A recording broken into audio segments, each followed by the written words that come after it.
button.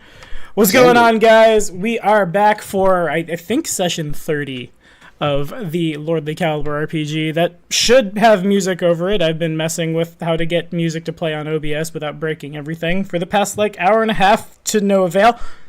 We're working on it. We got Van. Van can just do that for 3 hours, and he'll be great. He'll be the best. Just real subtle like it. I guess I had to pull that Darrow back up. Here's a Darrow. Boom. That's the last thing that happened was Darrow. So that Darrow's going to hang out and stare at everybody as I roll a d4 for who is going to do that in-character reflection first. Now it's become a weird metal show. Kane, you are first. Who's first? Kane. Francis Root. Oh no! Root. Why am I first? All right. Jesus, what did we do last week? Last week we did a lot of divinations. That happens. I sat on my hands a lot. I hung out with the family. It was I was hanging out with the fam jam to get a little Minnesotan for a minute, and it was it was a good time. And then they were talking to Jesus, and that was good. And we found out some stuff, and I'm still not sure how I feel about.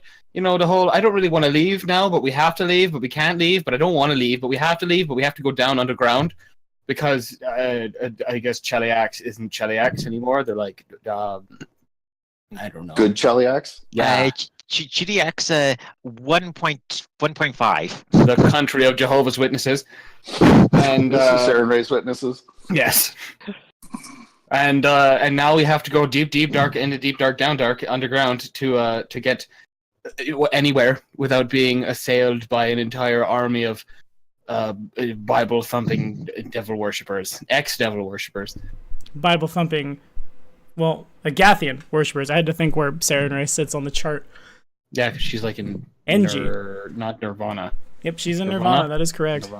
That is even worse. Bible thumpers, Agathian, Nirvana worshippers. Bible thumpers that all have fangs and claws and other bestial stuff as well. Anyway, here comes a d4 for the next person who is up. Kane gets his hero point, and Van is next. Wherefore doth capital lechery beseech not this bard's wretched messenger? Nay! I'm talking to the drow. Well, there's no drow here, so... the Darrow. Whatever, the Darrow. They're messed up. They don't know what they are.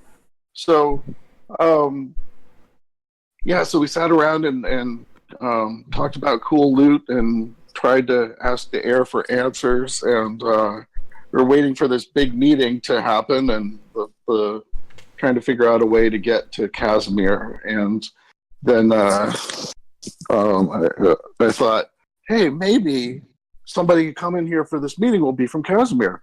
And asking you shall receive, except what we received was not exactly what I was hoping for. And we got some Darrow that talk very weird, and they're kind of crazy.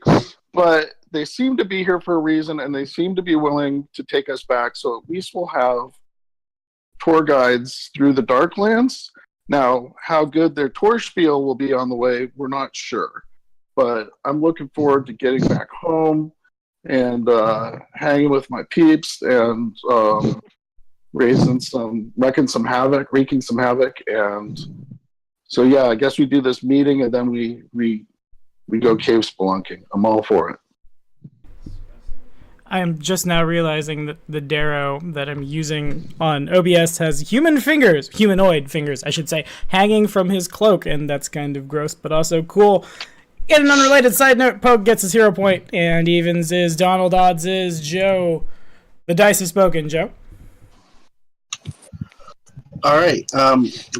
Frankly, Endling feels at this moment in time that the only people he gives a damn about are the people around him, the people who have actually, he doesn't know how they feel about Cabana's arrival exactly, but he feels like they're the only people who give a damn. And Torvald's feeling like he's his only family right now. And really, I mean, that's almost truthful, but the truth hurts. Frankly, he's inside. He's ready just to leave. He wants to leave. He's glad that we're going into the Darklands, someplace new. He can get away from here. Hopefully, the Fafnir's envy won't follow him down. Fair enough. Take that hero point, sir. And Donald, take us home if you would. Okay, so over the past week, Lucia had been busy making a undead dragon pet that she had planned and learn more about the rat lich, how she can use the dragon. In the process, how to kill the lich. Lucia is going to be either victorious or she's going to be dead or something else going to happen to her. At least she have the god squad with her to kill the lich at the very least. Lucia will either be dead or she will be successful or something else. Yes, that is quite accurate. Also, Lucia does have a skeletal black dragon following her around and gets a hero point. So you guys are still sitting in the palace. The Darrow continue to eat their mushrooms in unison and speak in burbly awkwardness. It comes down to you guys. We can pass time until like more people arrive or even like until the council itself is called, or we can do more stuff here. Well, what else do we have left to do until the council is called, and what are we looking at? I mean,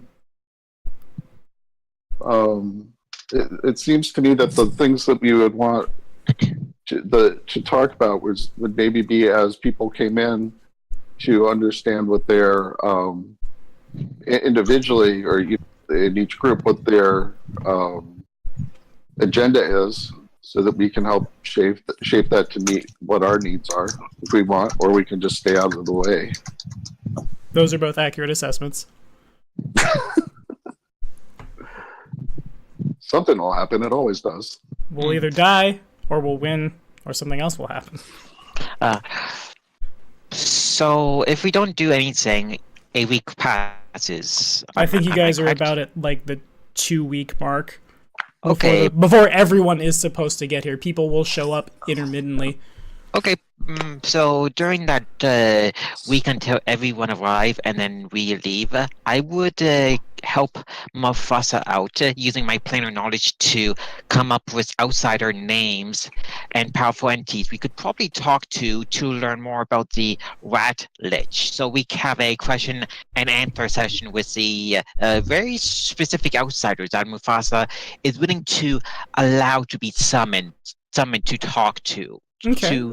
To advance our plot to kill the rat lich. So I would just roll a knowledge planes check. Actually, what I'd like you to do, not to like sound really terrible, but actually what I'd like you to do is I'd like you to roll percentage dice if you would. Okay. 79. Okay, so Lucia's committed to an action, so week is going to pass. You go, Lucia, you go wandering around the streets of Kathir, and try as you might, you can't find Mustafa. You can't really find anybody who's associated with the Cult of the Dawnflower. It's as if they've just up and left. Okay, then no one there. I go back to the rest of the party and spend time with them and trying to figure leads on my own end. And I will use the commune spell, which I actually did prepare spells on my part. You did it. Okay, do you know what questions you're asking? Yes. All right. I will post them in chat there. Okay. And commune again is because I have so many people Googling so many things in the downtime. I answer yes or no. Yes, no, unclear, or a very short answer of some kind. Alrighty. So first question, in the Lich's lifetime, has he been trained to be a mystic theurge? I will not answer that because I would like to not answer things with meta terms like classes. That makes me sound really terrible, but it's not as fun. That's fair enough. Yeah. You can assume he is probably the most powerful necromancer on Galarion, or one of them for sure. Okay. I'll say that. Okay. Does Lucia's family still have a negative opinion of her since she became a traitor since the Empire's faith change / recent changes in the Empire? Unclear. Does the Lich prefer to use magic more often than not to kill his foes? Yes. Is the Rat Lich's phylactery on another plane? Yes. Is the Lich's phylactery a personal item he valued in life when he was mortal still? Yes. Does the Lich have a familiar... Yes, and you're it. Tag! No, not quite. No, the Lich doesn't have a familiar. Okay, then I'm going to change my tactics then for him then. Okay, fair enough. All right, so probably this is probably like 3 or 4 days in. There's no like perception check required. Actually, I'm gonna roll for it. I want to see who shows up. Pogue's gonna chat up the incoming parties. Okay, so a couple Anyway, days he's in. just going to sit in the corner and and pouting intensifies. Asterisk occurs. Got it. So, like I said, a couple days pass, and it isn't long before like the dawn of the third day that you guys all begin to feel the ground start to shake. It at first, like, people might very well think it's an earthquake, but you guys are, if I'm understanding this correctly, are we staying in the palace? Yes, no. I'm staying away from anyone who I know other than Torval. Alrighty. Pogue is frequenting it. I wouldn't say he's there 100% of the time, but camped out. But he's kind of like, yeah, let's go see what's going on at the palace. If anybody else shows up, so he's got an open ear for that. Okay, and Kane is with the family. I'll hang around I'm hanging out with my family, but yeah, I'll also venture towards the palace if that's where a lot of us are going to be congregating. Okay. Like if that's where meetings and people are gathering to talk. Alrighty, Lucia. I would probably be training my apprentice and see if I can get aid from the other Serenite priests to lend me their aid to find outsider names. Okay, so as I said, I guess I should have been a little more specific, because Cult of the Dawnflower and Serenite can mean two different things. You can't find them. It's as if they all up and left. Okay. The people who are around the palace, you see, people that we were with, right? And the Serenites are now. They were part of it. Imagine the rebellion is like 5 or 6 or 7 different factions, and the Cult of the Dawnflower was one of them. Okay, so it's us and Torval's army and a bunch of Ulfin and the now a Khadiran infantry proper, as well as just people from all over Galarion who have come to fight for the sake of overthrowing the Empire. The Cult of the Dawnflower was a pretty big proponent in the start, and that's what people flocked to. Mercutio is technically the leader. He is technically the mastermind behind this whole thing, but Mustafa was the face, because who are you going to follow into battle? The fat old halfling or the glorious flaming burning paladin Ifrit guy? I'm curious. So Mercutio, he went with Mufasa, right? No, he is here. He is not. Oh. He does not worship Serena. He is not a member of the Cult of the Dawnflower. He is here. Okay. I would ask Mercutio, where did Mufasa went? Okay. I'll roll percentage dice.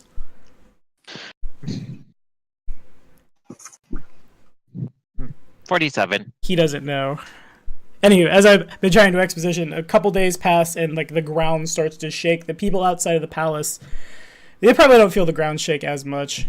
If you're not actively staying there, you see just one morning, they don't horde pour forth from the palace, but in a very rank and file orderly line, just hordes and hordes of lizard folk begin marching out of the palace. They're all armed with much more than average crappy lizard folk gear that you would expect. Most of them have very shiny plate mail and very ornate looking spears. Holy shit, it's the second season of Overlord. Again, there's I didn't say this yet. There's probably about 1,000 of them at least. Do they look aggressive? You are talking to Mercutio and do not see them. I'm specifically talking to Francis and Van and Francis and Pogue at the moment. They have names, the characters do. It's probably the second coming of our Lord and Savior Reptilian. Yeah. It takes quite a while for all these guys to file through, and they form 3 or 4 or 5 rank lines outside the main thoroughfare into the palace, and they all unanimously drop down to one knee and bow, both sides of them flanking the palace facing the road. Let's get Francis and Van to make a quick Francis and Pogue to make a quick perception check. Yeah, not that there's much difference between me and Pogue, and rough. But, no, not at all. That'll be a 25 from me. Okay. Rather small in real life. What did Van get? I got 23. All right, so the first thing you guys see is just kind of like striding out of the palace like he owns the place comes this elf. He's a lot bigger than the average elf, both in terms of like muscle mass and in terms of height. He's wearing just like a flat black robe, and as he passes, he passes these ranks of lizard folk that all like almost like worshiping kneel before him, and as he passes, they stand up right behind him. And you can see also, like, it's kind of important, he's carrying in his hand this really ornate-looking obsidian great axe that should be entirely too big for him to carry, but he seems to be able to carry it pretty effortlessly. And again, he kind of, like, this dude walks like he owns the place. He is flanked by, I need to find where they are. The first person you recognize, he kind of, like, in a very, very, very, very stark contrast to the big guy, this guy is very pencil thin. He kind of, like, he's also definitely an elf. He's also wearing black robes, but he kind of just, like, almost like he's intentionally trying to walk in the bigger elf's shadow, just, like, right behind him. Again, this guy carries with him, like, the aura of, I own the place. And he kind of, like, as he surveys everything around him, you can see that he's probably taking in a little more. He at least seems to be very, very, very perceptive of what's going on. Wait, so who owns the place? The front guy or the back guy? Who what? Who owns the place? Who's the I own the place look? Both of them. But okay. the bigger one more so. Okay. Also, like, they're kind of like the two people, the person I'm describing now and the person after are kind of like in a wedge formation behind him. There's a woman, she's dressed in the same, like, dark black clothing, but she's wearing, like, metal armor. She doesn't, like, of all the people here walking, she's the least, like, I own the place, this is my house. She kind of, like, she almost looks embarrassed to be following these people. Also, let's get a quick... These are all lizards? No, all three of these are elves. Oh, sorry. Let me get a quick, I guess this would just be Pogue, because I don't think Francis was really around at the time. Yeah, no, he wasn't. Let's get a quick perception check from Pogue. Okay.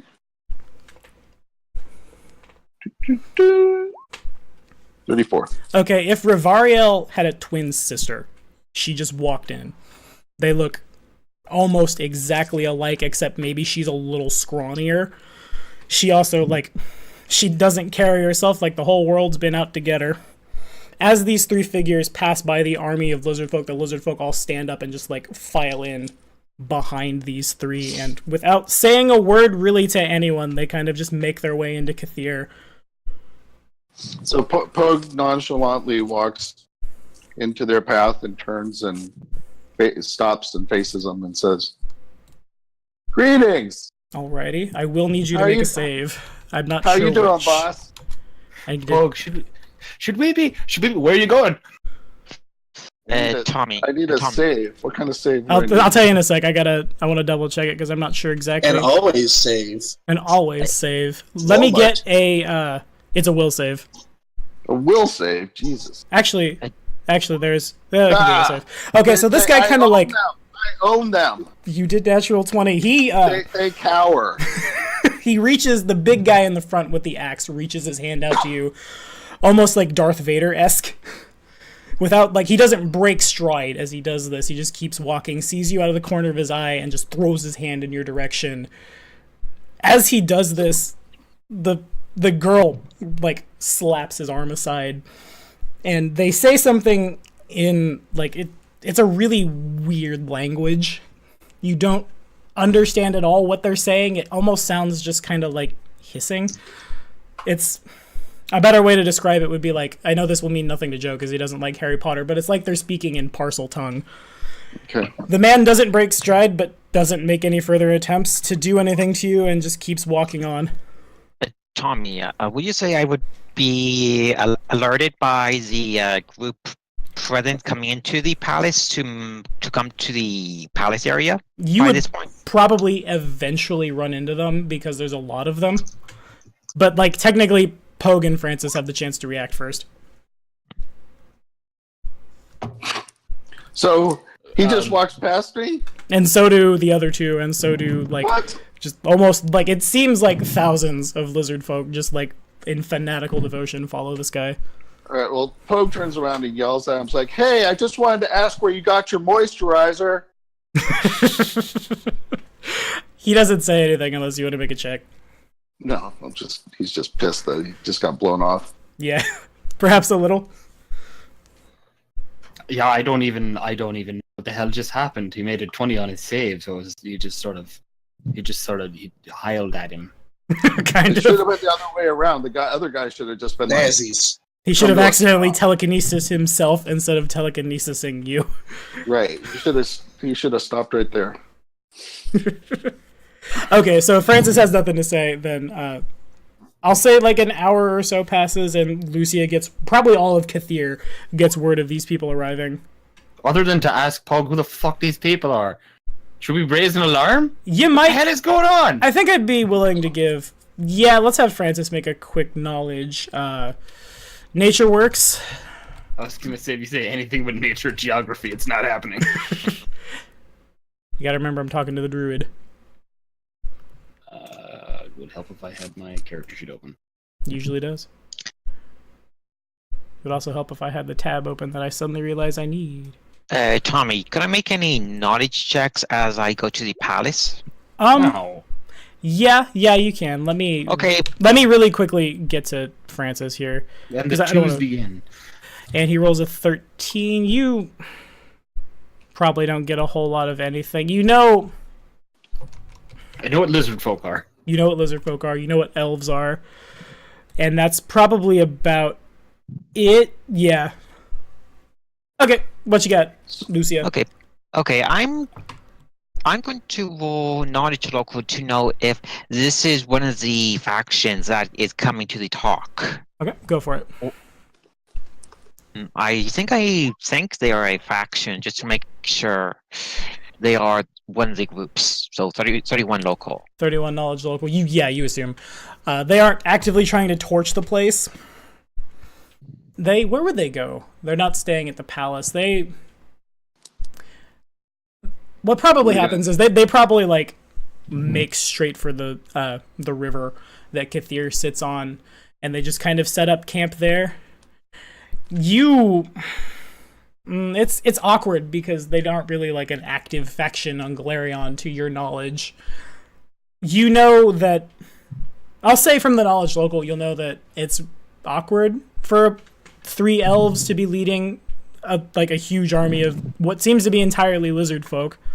I'll say also you catch a little bit of the woman, and I'll say the same thing that I said to Pogue. Like if Rivariel had a twin sister, she just walked in. Okay, I take note. That is a pretty face. I need to keep my eyes on her.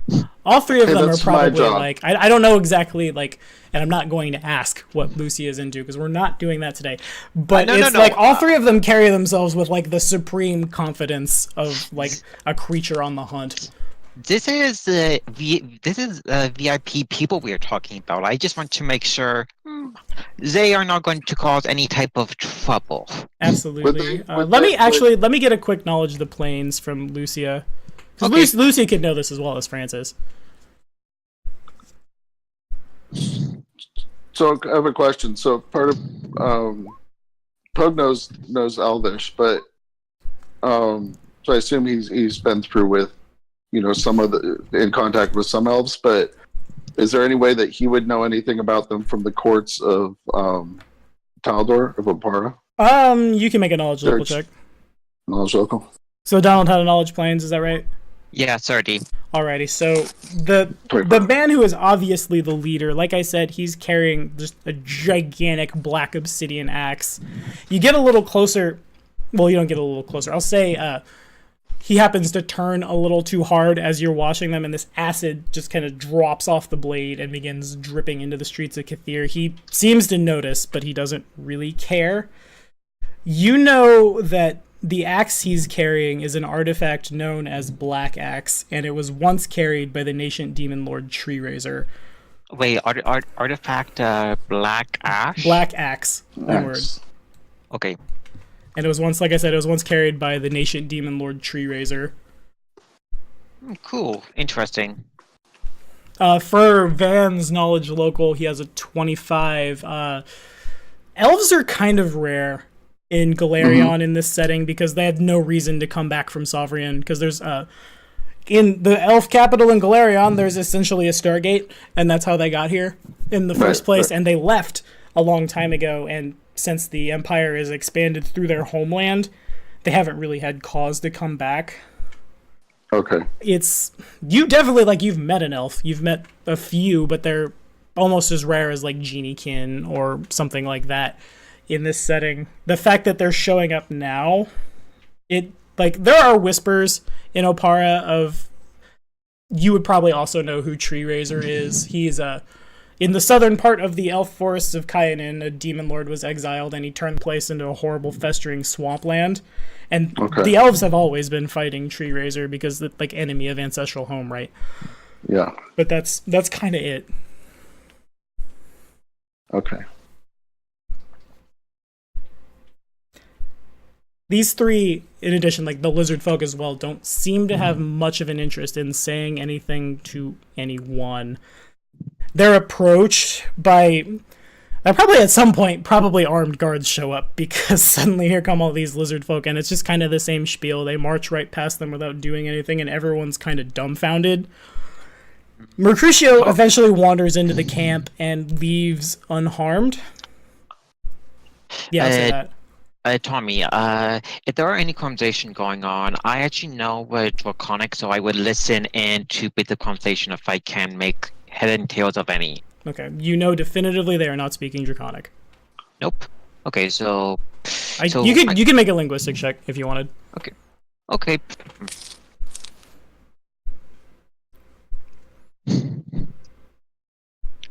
I think I probably...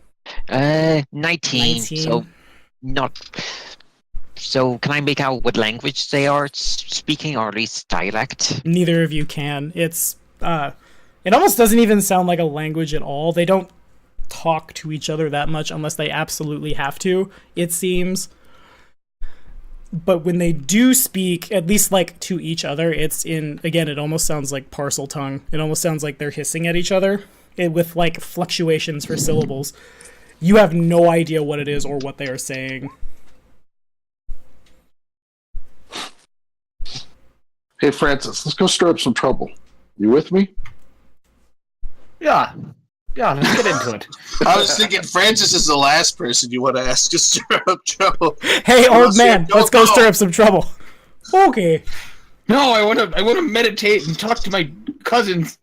Talk to my plants. All right. Well, maybe some more friendly people will show up then. Yeah. No, I'll go stir up some trouble with Pog. Okay. So let's go get the big guy first. Hey, Anderling, come on, big guy. Let's go get in some trouble. Make you feel better. You could drink some potions, maybe smack some skulls. Come on, it'll be fun. Come on, you know you want to. Show him who's boss. Come on. Yeah, this one's on you. Oh, God. All right. Emily will stand up, cross his arms and walk up in front of him and just kind of have his head hanging low, I guess. Come on. Maybe you can intimidate somebody. It'll be fun. Come on. Let's go. So, all right. And without waiting to see if he comes or not, Pogue turns around and says... I mean, he is following you. Oh, okay. So Pogue walks down to the camp as tall as he can be. Did Mercutio get back to Pogue about anything? He did not. You could certainly go find him and talk to him if you'd like to. All right, let's go talk to him first and find out what kind of trouble we're getting into.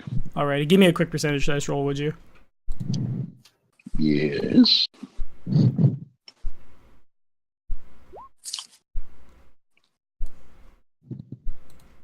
Alrighty, we have a... Plus 50 because he's lucky. Alrighty, so I'll say enough time has passed that, word begins to spread. It starts out kind of just like the rumor mill, but word here in Kithir begins to spread as to why the Cult of the Dawnflower has disappeared, and turns out that the Holy Chelish Empire has issued a proclamation that they will forgive the Cult of the Dawnflower for their transgressions against the faith. They will forgive them for everything if they will simply help them destroy the rebellion and bring... Mercutio's head is brought up. Members of the party are probably brought up. Xandu would come up because the Chelish don't like him.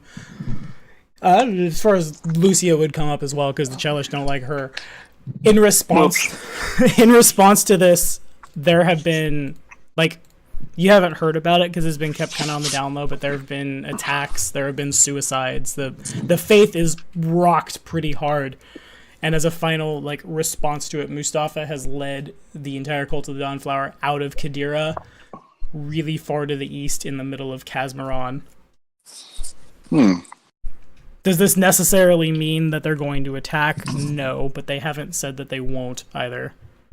Who won't attack? The lizard people? That the Cult of the Dawnflower won't turn on you guys, and Mustafa and his men will show up and start attacking. Alright, so who's on our side now? We're not in the Cult of the Dawnflower.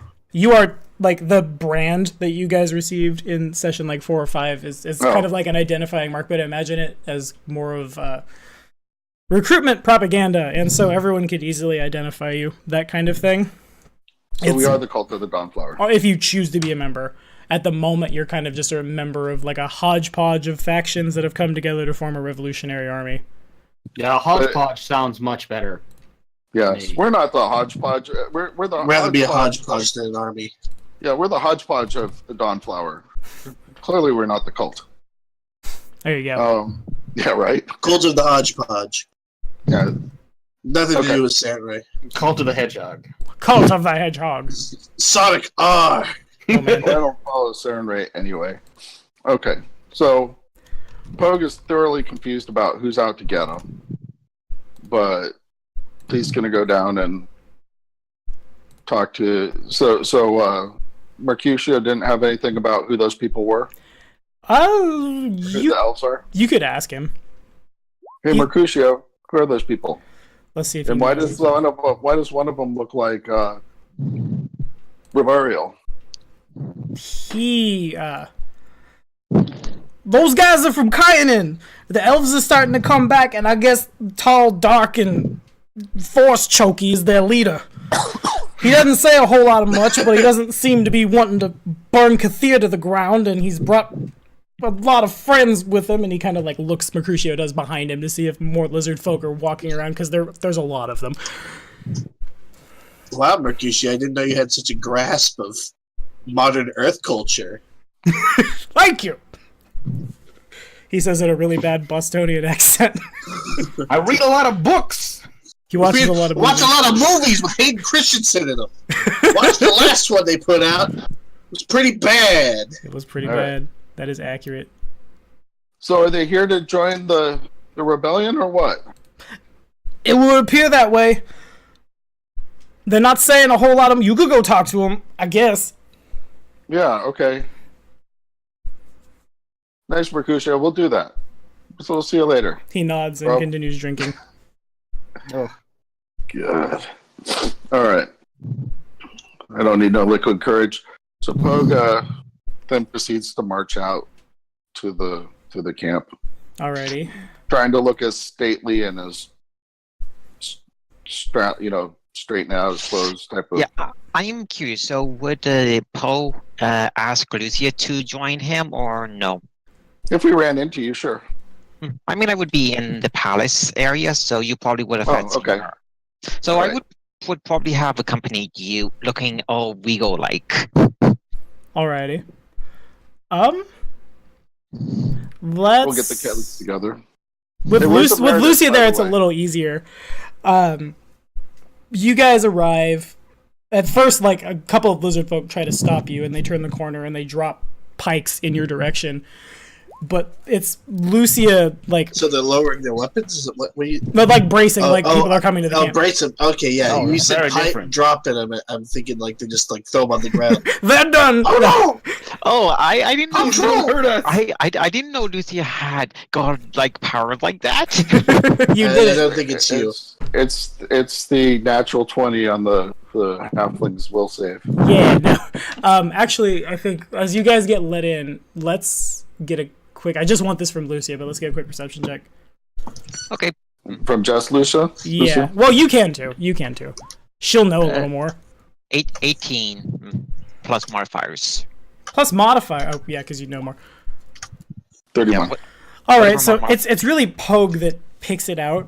But once you guys get into the camp, you can see that these guys have been followed by these gross, bloated. Let me get a little better descriptor than that. I don't want to just say they're this monster, but they just kind of look like they're gross, bloated giants. They carry these really it almost looks like a fishhook. These cold black eyes stare out from what's kind of like a fish-like face. You both recognize marsh giants. Okay. Lucia, when she realizes it, she upon closer inspection, and Pogue would get this too. Pogue is incredibly perceptive tonight. The marsh giants aren't breathing. They keep the same basic stances around the camp as the lizard folk are. Mm-hmm. But they're not So he got himself some marsh giants. they're just not they aren't actively trying to burn the place down, and you know that giants are going crazy everywhere. Marsh giants. Would I know why marsh giants would be in the company of lizard folks? Make a check. Knowledge nature, I guess. Yeah, that works. Would we recognize that would be deduced that maybe they were from that swamp? All right. I am using my hero point to reroll that. Then whatever guard I was gonna pull out for combat does not show up. Yeah, 28. Yeah, you can easily deduce that a marsh giant and lizard folk live in the same basic part of the world. Okay. And it's You also, where's it's a big enough knowledge nature check. You can tell that, again, these guys aren't breathing. And marsh giants in and of themselves aren't known to be particularly bright. These guys seem to have lost even that, spark of intelligence they once had. These guys Are they alive? they are not. They are undead. Ha, ha, ha. It appears that someone or something has taken great pains to preserve their bodies in undeath. So they don't, it's only the fact that you look at them a little too hard, oh, wait, you're not breathing. You're dead. That kind of thing. Could I figure out frogs.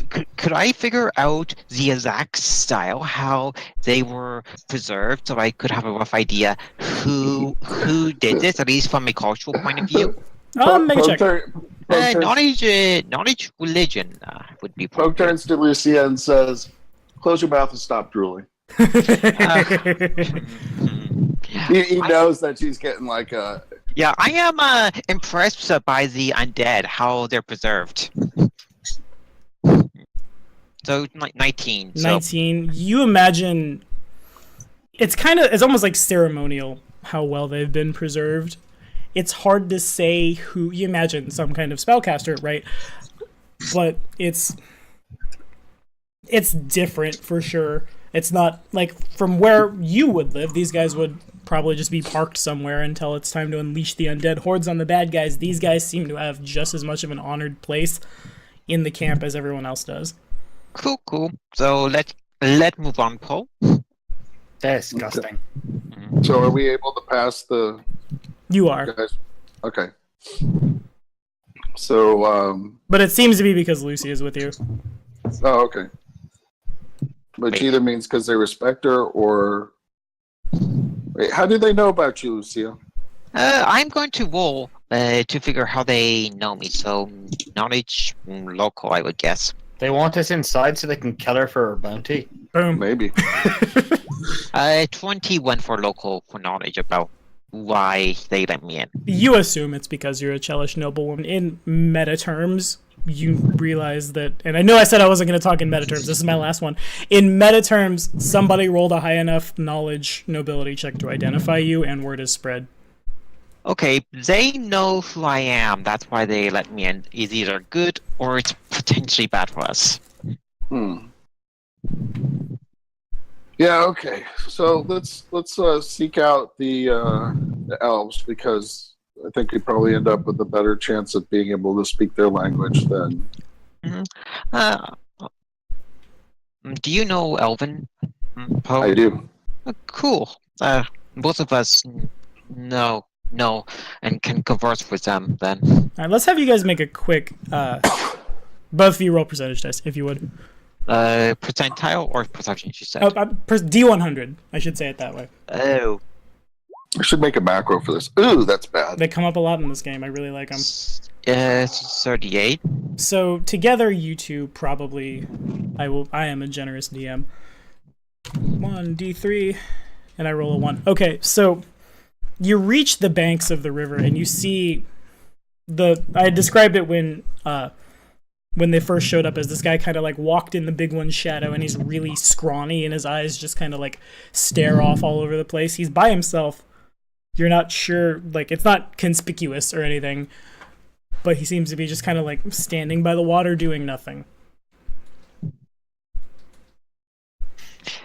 He is just by himself, right? Correct. I mean, there's other people around, there's other humanoids around, but there's nobody like on top of him. Okay, Poe, we should advance carefully. He probably have guards around by him if we do anything sudden. And this is the leader? No, this is the scrawny one. The scrawny male. I thought three. The leader's cousin. Something like The that. leader's shadow. Oh, Okay. I thought he was the leader of these scrawny one. My mistake. No, the leader is the big one carrying Tree Razor's axe. Okay. So, Pogue. All right, sorry, go on. Let's talk to him.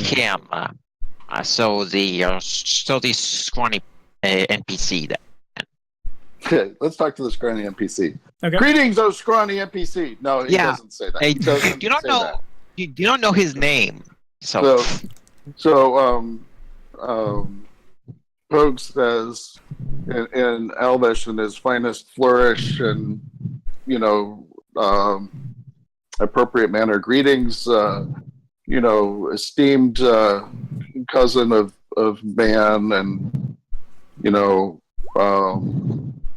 what brings you here? We are honored with your presence, and call out what is rolled. Yeah, like you guys call your dice out, because the Roll20 is not showing up in OBS anymore. Oh, sorry. It's all good. Donald's doing great. Donald's been great at that forever. Anywho, you say all this stuff to him, and the man, he turns to face you, and he says nothing. And Pogue bows. He continues, will both of you quickly make a perception check? Yeah. Okay. 13. Are we saying it's just Pogue and Lucia here? 29. Did you want to show up? Yeah, sorry. I thought I was You've been going. following I didn't mention anything. That's my fault. You're fine. Do we have Joe here as well, then? Yeah, the mopey tree. Yeah, he's with us. Yeah. Okay. I thought it was too. So wait, what do you want? Perception? Yeah, if everybody's here. I have a 31 for perception. Deal. 27. Okay, so this guy turns and he stares at you. He says nothing, and you notice he doesn't blink. He just kind of looks at all of you. Is he I'm dead as glad crap? at least that. As far as whether or not he's dead, it's hard to say. Could I could always touch him. I That's weird. want to examine him from afar to see if he's alive or he's dead, or this is some type of condition. So, would knowledge nature fit that? It's possible. Okay, yeah, I will do that because Lucia is a part-time doctor now, apparently. Welcome to the wide world of having a I'm high the intelligence doctor. score. Yeah. Well, I don't mean touch him the way that Pogue touches people. I just like Right. with my Yeah, hand. so It's not working. Well, yeah, I mean, Pug touches people with his hand. So 31 examining him afar without touching him to see if Okay. he's alive or dead. Visualize him naked. Yeah, that's how you'll know if he's dead or not. No, he his chest rises and falls. He appears to be breathing. This is knowledge nature, did you say? Yes, yeah. Okay, his movements you notice as he continues to regard you, and the fact that he's not blinking, his movements are very Ophidian in nature. Do you understand what that means? I realize okay, serpent-like. No, don't tell me. I'm gonna Google it. Sorry for using a big word. So is he actually an elf, or is he not an elf covered in robes? It's something that's like half serpent. He appears to be an elf. Okay. Okay, so I could figure he have part serpent traits in him at the very least. It is a very logical conclusion. Yeah, I would Maybe tell. a half dragon. Well, I mean, do his eyes have a nictating membrane? They do not. Amphibian. Well, snakes have them too. Those second set of eyelids. Now you guys are using big words I don't know. So with the knowledge for, I know he is not any half serpent breeds. It's hard to say. Okay, there's he is acting incredibly serpent-like. He continues to not say anything. He eats his food without chewing. Ugh. Just to give you an Thinks example. he's a sorcerer with the serpentine bloodline. Francis does not know. Okay, could I figure? I would tell the party that this is a very serpent-like elf. Probably some other source making him be somewhat serpenty-like. Don't do any deals with him. Right. All right. So Pogue. So Hold very still. He's His looking at vision us, is right? movement-based. Yeah, he's watching you guys. Okay. So Pogue Move without slowly, rhythm, and you won't disturb the elf. Pogue slowly walks around him in a circle to see if he follows him, like his eyes follow him or not. And So he says, probably you're a fucking person in his house. Like what? Like how would you feel if a fucking cop came into your house and started walking around you in circles? It's become a small Skyrim. cop, a small sexy cop comes into your house. That's right. Wait, Suddenly it's Halloween.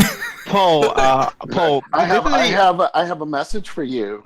You're under arrest, mister. Yeah. No. Oh, So he's Out of all of us, you're the easiest to swallow whole. I'm just saying because Yeah, he's gonna still be able to move after he swallows your deer carcass. Paul, I have a very important question. Do you have a whip? And Yeah, you're do you making have him a whip. You're party to this whole thing. Yeah. Yeah, I do not Do you have a whip? Oh, you have the whip. Yeehaw. But to answer the That's original chest. question before this all fell south, the man doesn't follow Pogue with his eyes as Pogue walks around him.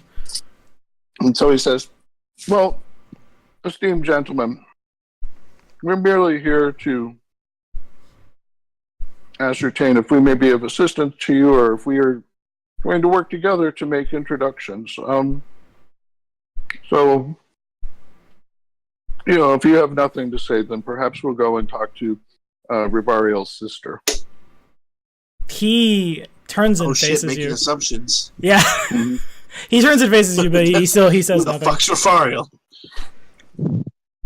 Pogue's sitting up very calculated and watching. Pogue being racist. I mean, hockey is right in Pug's wheelhouse. It is. It totally is.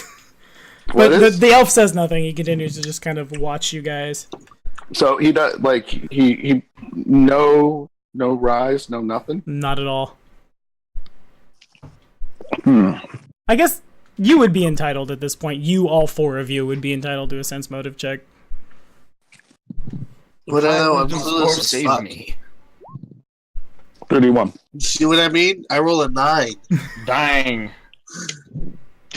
Captain Chaos / Enderling has no idea what's going on. 12. Captain Chaos just vibrates in his little thing. Okay. Wow.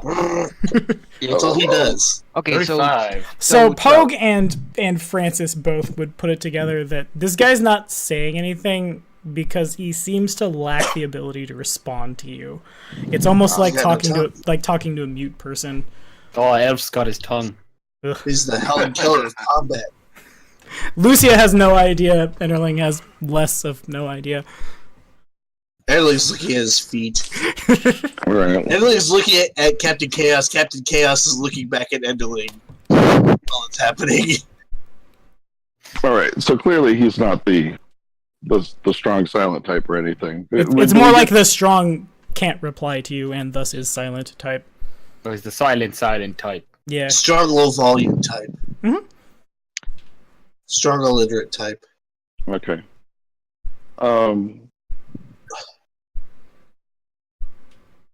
So I look up at him and say, "Friend, I see that you are unable to speak to us.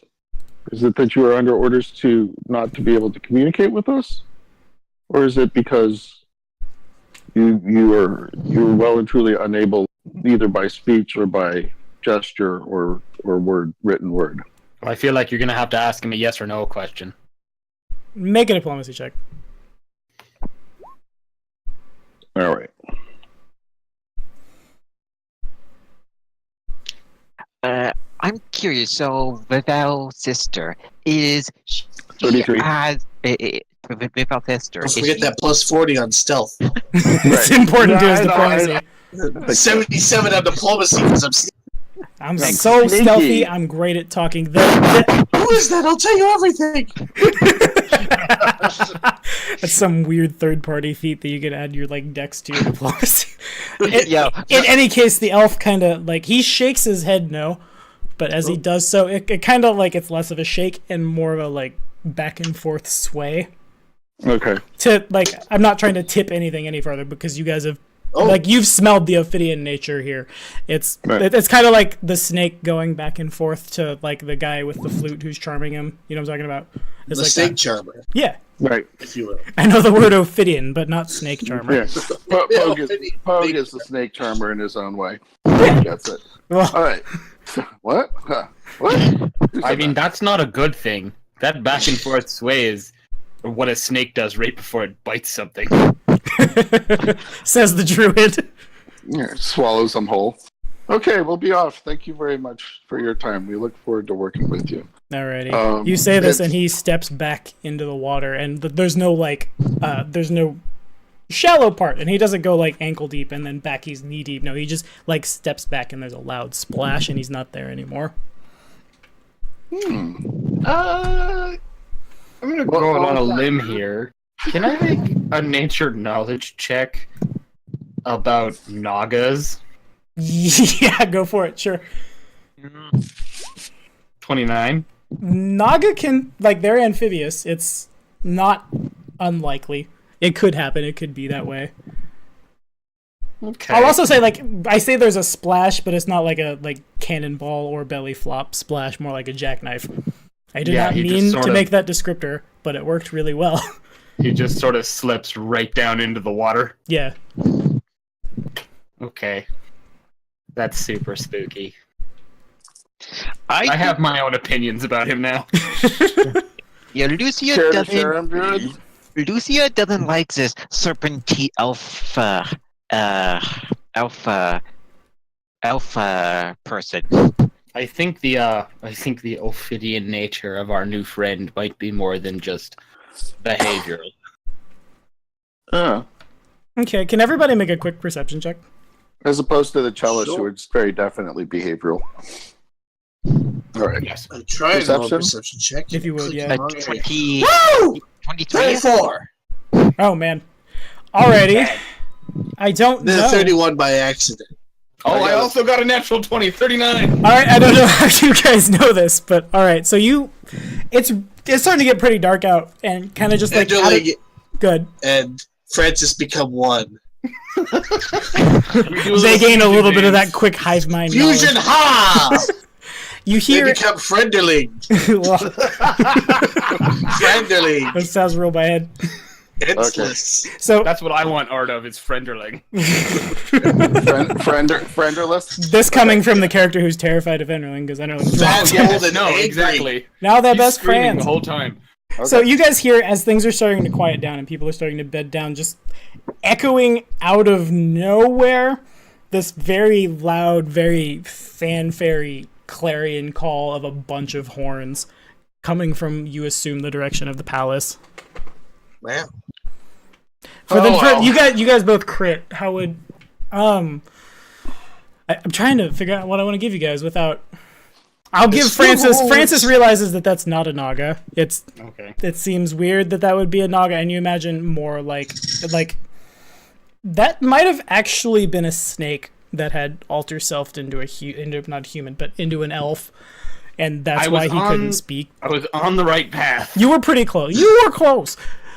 For Enderling has heard the sound of these trumpets before. I'm not sure how, because you guys are really far apart on the map. But he recognizes, like, it's the fanfare of, like, very important, almost royalty-type people showing up. People that probably are a lot more amenable to talking and things than these guys clearly are. Cool, big band music. Let's go. Pretty much. Okay. Time. Big band, if I'm thinking it correctly. Big band. Big brand. Does everybody... Orchestral, if you will. Big damn band. I think everybody goes back. Yep. Yeah, let's go. So you guys, you don't have to make more perception checks. You guys get back. As you get back, that's much less in numbers. These guys, they're probably more like about 150 of them. Most of them are mounted on ponies, but a lot of them like just kind of like trail behind carrying A these. lot of what's. Most of them trail behind carrying these really like flashy big coat of arms on banners.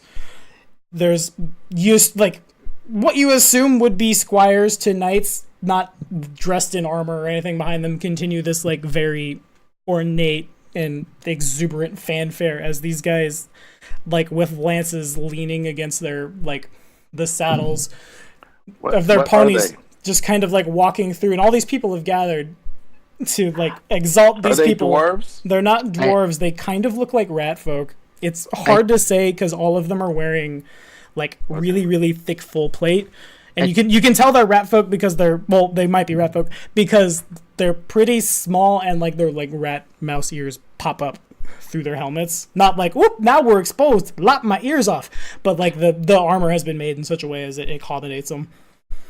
Tommy, I'm going to roll knowledge noble to know what coat of arms these are. I think nobility, if I'm... Yeah, that's accurate. You can do that.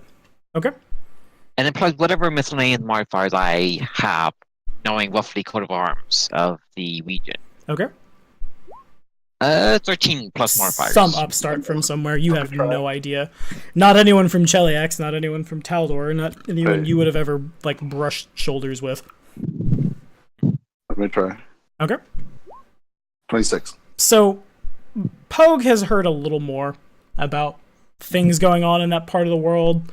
You know, it's been talked about that, like, just north, like in the like north middle bit of Taldor, there's a mountain range, and in that mountain range lives a group of like anthropomorphic voles. Essentially, they carry themselves like very important nobles, but most of the time they have to keep their heads down because they don't side with the Empire. They don't condone the things that Taldor does. You assume this is them coming out of the mountains and joining the rebellion. You don't know a whole lot about them because they keep to themselves for the most part. Okay. But you Moles, like I'll said? say you definitively know they're not rat folk, and they will take offense. If you look, a rat folk, they'll get really upset with you. Okay. Are they about Pogue size? Yeah, pretty much. Is there a clear leader? There is one of them marching at like the front of trotting on his horse in the front of a wedge formation. Would appear to be the leader. There's nobody here that's like wearing crowns and fancy robes to like call out Right. definitive nobility, but you imagine this would be like the sergeant in charge or something like that. All right. So Pogue tries to get out in front of them again, although careful to not get underfoot of the ponies. Okay. While we're doing this bit again. And says, "Greetings, exalted leader." All right. He raises his visor on his helmet up so you can see his, like I said, like an anthropomorphic vole face. And he probably would. He hands his lance to somebody riding next to him, and he dismounts from his pony and walks over to you, extends a hand, and "Greetings, my friend!" And he like reaches out a hand to shake it. Before you acknowledge it, he grabs the hand he's going for with his other hand and just like fervently shakes your hand. Sure. Pogue's down with that. It's like, with whom do I have the honor of speaking? You have the honor of speaking to Sir Bastien Louis Porthos Cousteau the Fourth of the Campagnol Duchy. We ride on behalf of the Queen Mother. We hear there are some Imperials to kill. I went a little Scottish there at the end. Sir Bastien Louis Porthos Cousteau the Fourth. I'm not writing that down. Okay. I'm going to I'm going to join the conversation. So, how do you spell his name, Sir Louis Bestow the Fourth? I'll put it in chat because you guys have to get it right, or he will be upset with you. Why can't I just call him Sebastian? No, so Pogue says, "Sir, what do your esteemed colleagues? How do your esteemed colleagues address you when they're in the middle of combat and don't have the time for the full titles?" How would he respond to that? I hadn't. He just kind of laughs at you. When we are fighting, we are not talking. We are. And he makes like the couched lance going into somebody's chest motion with his right hand.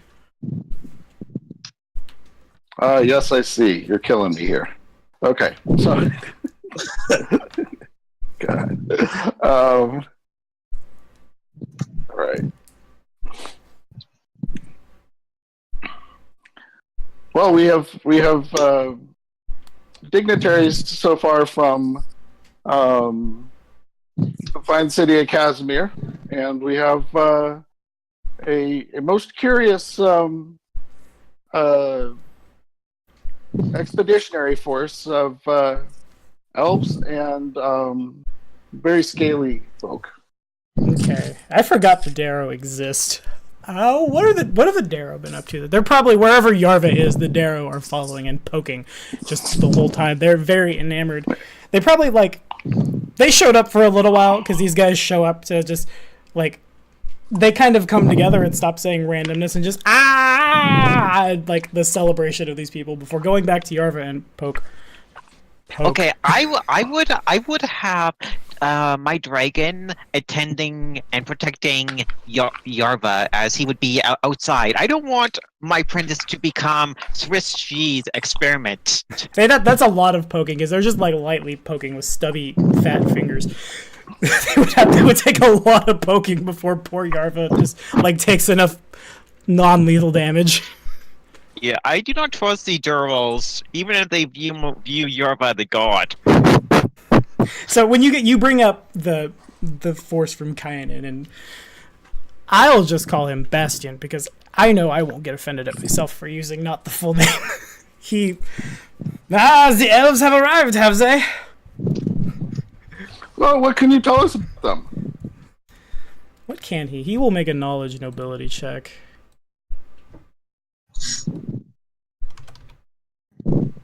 He knows quite a bit. Okay,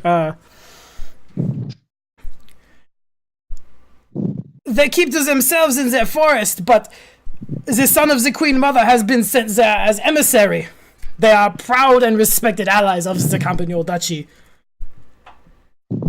So they don't leave the swamp much. He kind of puts one hand up to his nose and to cover it as if to fade right. They smell bad. I have a blanking on the little the noble tissue that you would have in the fancy coats. Kleenex. Yeah.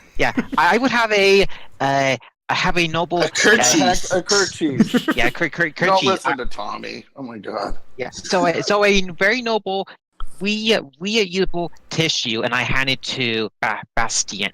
Right. He takes it, just, thank you very much, you cherished dog. And he blows his nose really harder than he needed to for about 5 seconds, and then hands it back. Just covered in snot. Yeah. Okay. I was trying to hold his laughter. I do not like being called a dog, but I'm going to present a friendly face, and I cast precision to put the Kleenex back into my noble outfit. All of his men laugh. He laughs too. It's not like haha, you are a childish dog. It's not like that, but it's just you've obviously been called out. Mm. Well, these are allies, so I'm going to at least pretend to be friendly to a certain extent. Fair enough. Pogue looks at Lucia and kind of gently says, "Yeah, quiet, childish dog," and then gives her a little. Okay, you would get a look from Lucia. It would be a stare to the center of your heart. Yeah. Makes it laugh even harder. Pogue does the talks to the hand and turns around and marks off. Nice. With Okay. a flare. Okay, my familiar give the same attitude back to you. All right. If Pogue walks off, Bastion gets back on his pony. Just come, my friends. It is time to find a place to drink, and they all just as they don't just gallop off down the street, but it's pretty close. The fanfare continues. They're very proud of who they are. I see people in the chat on Roll20 saying we need to get this underway. I can bump time forward if you guys want me to. Yes. Yep. I'm going to. I'm going to. Until the next dignity party arrives, I'm going back to do my wizard geese stuff. So it sounds like only Lucia wants to keep meeting people. Okay. So everybody goes and does stuff. Bastion goes off into the city. Who comes next? I have some other people. Well, okay. Pogue wants to know if there's any cute Vole camp followers. You could probably keep find his somebody. options open. All right. Okay, so the next person to arrive, if this is just Lucia would see this really kind of gross looking. Make a perception check, actually. Let's go. Okay. 21. Okay, so out of the Underdark, the Darklands, there comes this really big, really broad, really shaggy looking human man carrying. It's way too big. The theme of this session is dudes with giant axes. But just this big, gigantic woodsman's axe. He sees you, you see him, he kind of just and continues just walking on. Oh no, I should have stayed! Okay, would it be...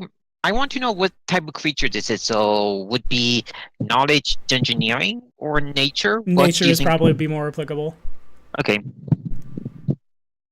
29 nature. He's definitely just crawled out of the woods from somewhere. He's a human. He doesn't say a whole lot of much. You identify a powerful druid when you see one, yeah. There's nothing super special about him other than the fact that he's a powerful druid, but that's the takeaway here. He's just a human druid. Okay, cool. I take note of this and go back to doing my wizard stuff until something else happens at the palace that needs my attention. Alright, he just kind of he doesn't storm past you, but he also seems to not care about your presence and just makes his way into the city. Okay. So how many more people do we have? A lot. It's just a matter of what Donald's doing. I can bump it forward. Oh, that was because Donald added up 1 die 6, huh? No, I'm not doing all 11. I thought about it and I stopped at 5. Frankly, I ran out of time and ideas. Just, nope, not doing it. Yep. Right. So unless if anyone else wants to do anything else, I do my wizard stuff until something else at the palace catch my attention. Fair enough. Yeah. Okay. I will roll another dice. There's not 11 of them. One of them has to wait because there's no Xandu today, and I don't want to just have these guys show up Xanduless. Okay, the next thing to show up. Make a... Well, you don't need to make a perception check. The next thing that shows up, it just kind of flies out of nowhere, out of the Darklands. It's this kind of... it's bigger than the average eagle, but it's not a rock by any means. It's probably about the size of Pogue. But the thing is, its feathers they vary from blue to purple to black, and they kind of swirl and scintillate as this thing scintillate is not how you pronounce scintillate as it flies forward. It's almost kind of like looking into the night sky, and somebody drew an eagle out of the night sky and just pulled it out of the night, and then here it is. So this is a multicolored eagle then? Yeah. With a lot of bling. With a lot of bling. Also, somebody is breathing very hard into their mic. If they could please mute. Anywho, Donald, do you want to do anything about it? It stops. It looks at you quizzically. Okay, I'm going to examine what it is. So So do I know what it is? You can make a knowledge. The nature would reveal it. Okay. So Pogue's standing there and he goes, "Papers, please." He's bored at this point. Natural 20. I know this. You know thing. a lot. Okay, so on the continent of Arcadia, where people that Lucia, I won't put words or like viewpoints in Lucia's mouth, but Lucy would probably consider the native Arcadians as just kind of a very useful slave resource, because that's what the Chelish have done there. They've taken everything from these people and turned them into essentially slave soldiers, but for you guys, these guys worship spirits of the land that some people said were made manifest, made real, and not just like, although Lucia probably thinks it's just kind of like some backwards heathen religion. It appears as if one of them has just flown out of mythology and landed in the palace. Okay, I'm going This to the makes you palace. assume it's either, because you crit, it's either a fae or it's a like really powerful outsider. It's certainly not just an eagle. Okay, I'm going to do knowledge planes to figure out if this is a fae or outsider. Okay. This creature definitely catches my attention. This is a lot of powerful blingy monsters you're showing us. Oh yeah. So 24. It's fae. It's definitely like you've heard of the concept. You probably just wrote it off as just some backwards hokum religion from Arcadia, but it's like it's not unlike what happens with Leshy. The spirits come into the material plane and they inhabit the body of, for example, Oleg, and suddenly you have a gourd Leshy. Imagine like if this spirit chose to be an eagle on the material plane, and so it was. Cool. So I will, when I do meet up with the party, I will tell them what this creature is. Make a quick sense motive check. Okay. 14? Okay, this thing doesn't like you. Everyone has treated you kind of with maybe not overt hostility so much as just like, who's this dude? But this guy definitely does not like the fact that you're here. Okay, I'm going to... I would ask what its name. Okay, it doesn't respond. We have to work together. I would appreciate it if we can at least give each of us a mutual sense of respect, so we can at least cooperate together for the foreseeable future. Diplomancy. Okay. And I'm going to use a bit of luck bonus Sure. on this. It is a shame that I don't get to add another 1d8 until next level. So 15. Okay. It kind of just flies off. It looks at you, cocks its head, and flies away. This probably depresses Lucia a bit, being treated as a black mark that everyone doesn't want to associate with. Okay. Yeah, so I go back to the palace. Alrighty. The whole thing happened in the palace. I think that's pretty much everybody important that's gonna show up, right? There's the Darrow are still kind of wandering around. Yeah, we can bump time forward a couple weeks.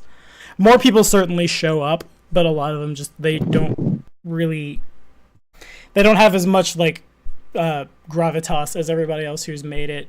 But you guys do hear between here and the next week that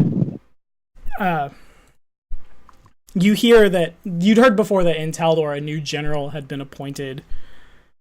It's come out that that general is none other than Lucia's cousin Yumil. Ooh. He's been the one responsible for like offering ultimatums to the Cult of the Dawnflower, and every skirmish across the border has been his hand. So you...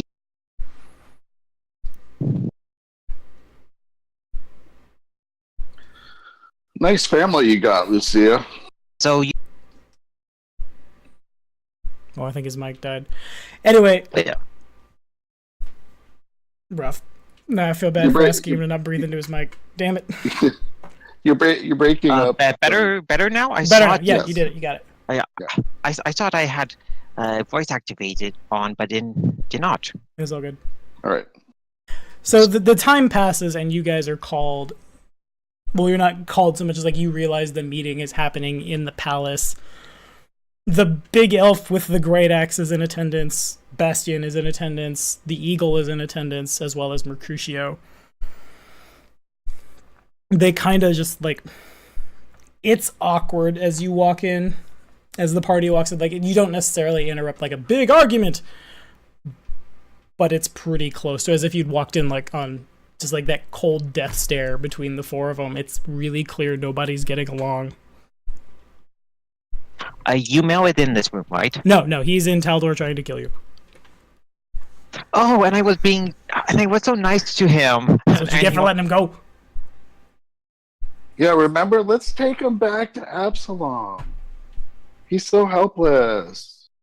You're never going to hear the end of it from me, Lucia. It seems to be that he is no longer helpless. It's fine, we'll just take his head off later. I was thinking of... At the castle, just eat them. Same difference. Make a snake, I can swallow him whole. How do princes become poop? With eating. Lucia... Same way as everything else. Enderling eats them.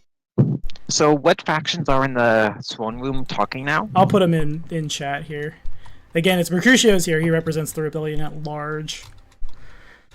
In addition, the big elf man with the great axe, Bastian, the eagle, and that's it. If I've ever read, like, that big druid guy is nowhere to be found. He's here, but he's nowhere to be found, and everybody else is probably just like wandering around the city. Again, like people from all over Galarion have showed up. Just these are the important ones.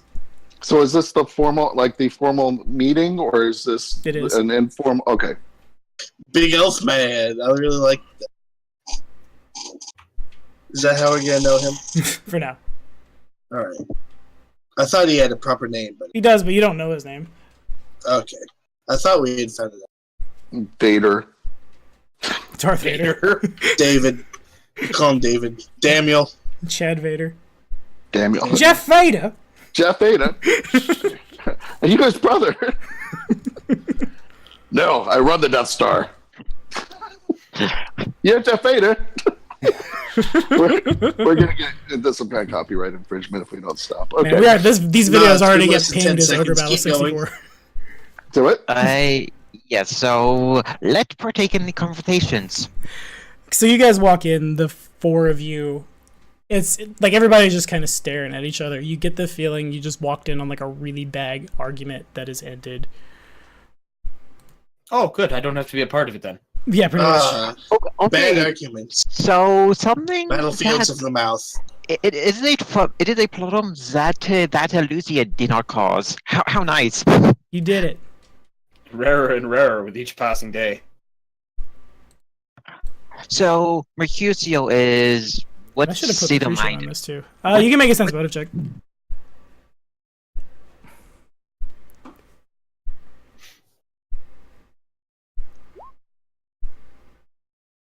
No. Not the happiest.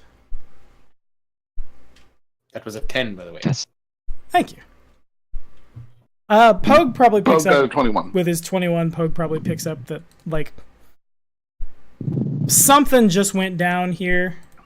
For sure, is these people. The thing about these people is they definitely have very different worldviews, and now they've all been asked to come together. Mm. Pogue looks around and he goes, "Okay, so which one of you gave the other one syphilis?" Bastian laughs, like throws. He's still dressed in his full military regalia.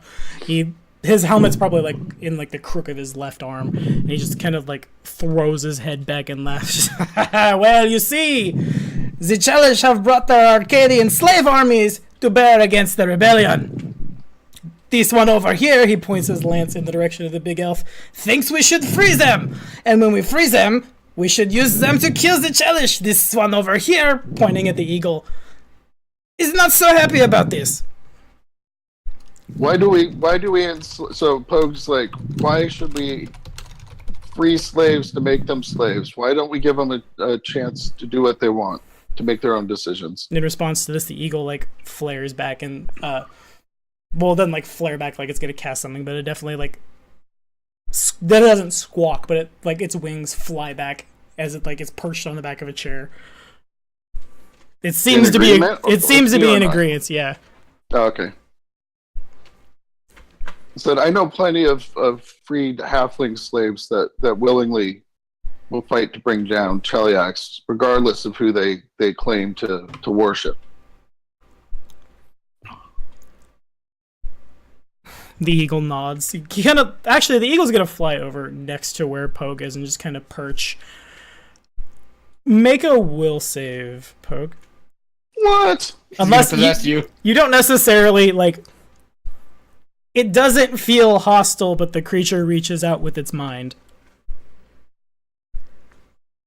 Okay, so Pogue. You can voluntarily fail, but technically the effect calls for a will save. Can I? What happens if I want to let him in, but then want to make sure I can't take control of keep control of my own will? You might maybe be able to roll something at a later time, but it depends on the effect. The creature doesn't seem hostile. It probably like as you're being indecisive, it like bumps your hand with its head. All right. Pogue says, "Okay, what's up, big dog?" So as he says this, Pogue kind of like slumps in his chair. The eagle does too. Everyone kind of Mon Dieu! From Bastien as he watches. He probably doesn't actually speak French, but whatever. Pogue finds himself standing, it seems like on top of a mountain, just in the middle of nowhere, surrounded by a pine forest, and this eagle is perched across from you. But since you saw it last, it's grown probably 5 or 6 times in size, enough that it definitely, like, eats up your entire vision. Actually, this effect does call for another will save after this happens, so if you would.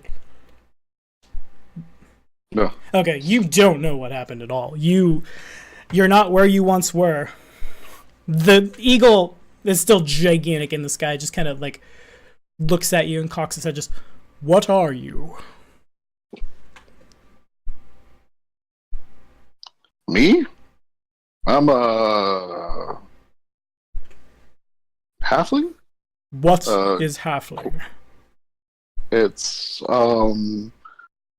less than a fullling and more than a quarterling? What is quarterling? Those would get into like the fairies and the fays. But you're familiar with the humanoid like races on Glorion, right? I am familiar with my people. Okay. Your people, my people, I'm like the big people except shorter. I see. You? So, which comes in handy sometimes. Some people say I'm pretty lucky, and well, the ladies, yeah, you know, the ladies say. But anyway,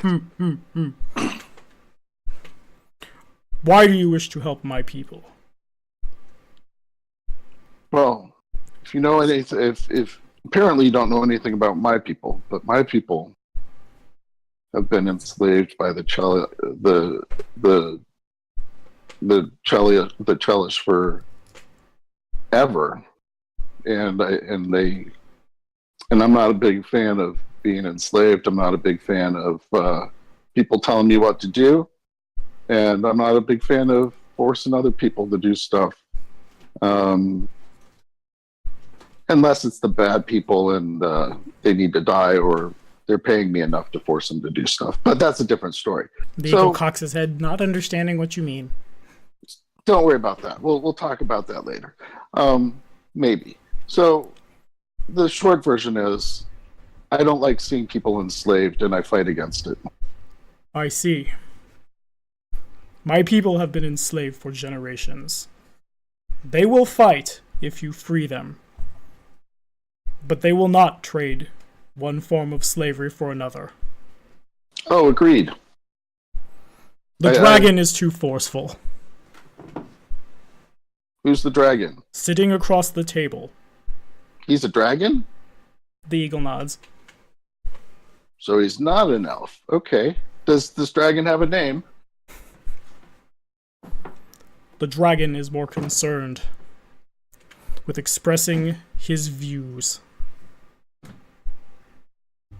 Well, if you agree with me, are you able to speak for yourself in our language? I speak to you now. But I meant without entering somebody's, like, we're in my head or your head or something, right? Like back at the table where or something. Okay, don't explain that. I get confused. So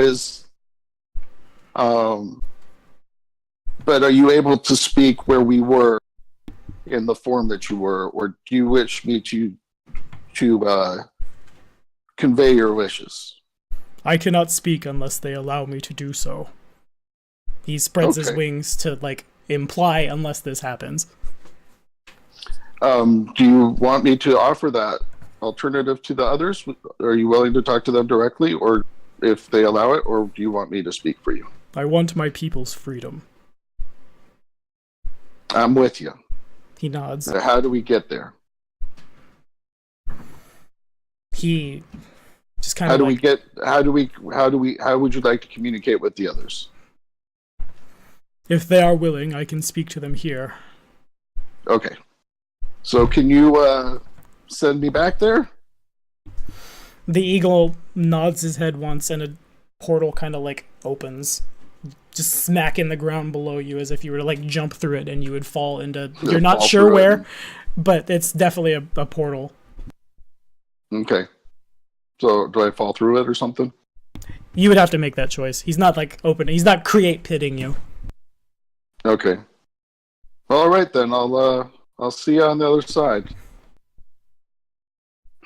I jump or something. All right. So you move forward and you kind of like come to, like, just wake up in your body back in Kathir. The eagle seems to be doing about the same thing. It like just ruffles its feathers and gets to an upright position.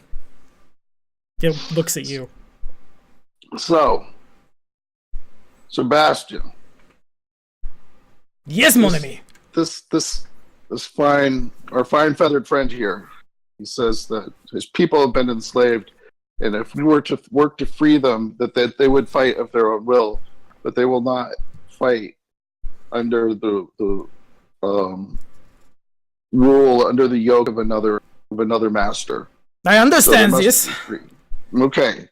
Now, big, tall, black, and obsidian, Mr. Dragon. He doesn't regard you at all. Bastion's.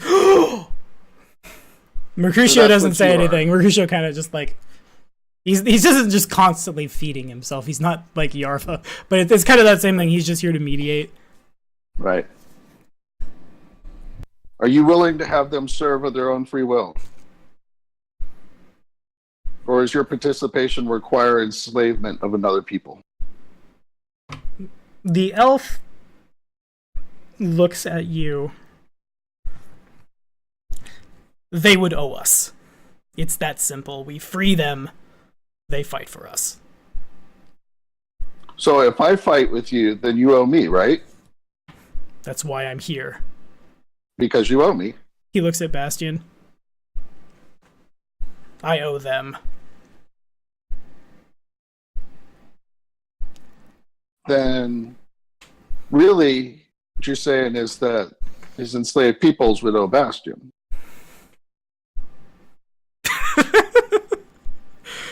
He stops saying anything as he sees the circle you're trying to tie. Well, he is entitled to a sense motive check. I know what he adds. I'm not going to put it in the chat. Okay, he doesn't one. He sees you're trying to tie him up, and he just kind of stops saying anything. The eagle just glares daggers at him. Well, I will not say that they owe you anything, for I cannot speak for them. And if you would like to speak with the eagle directly, you may. I am aware. Okay, then. He's not the only one in the room who can make a mindscape. Oh, is that what that is? He nods. Can you make it into anything?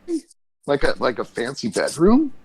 Or like a well, no, okay, never mind. So no, you're going too far. So anyway.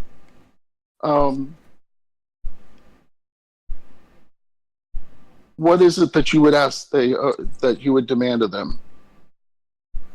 It's simple. We free them. Mm-hmm. They help us kill the Chelish.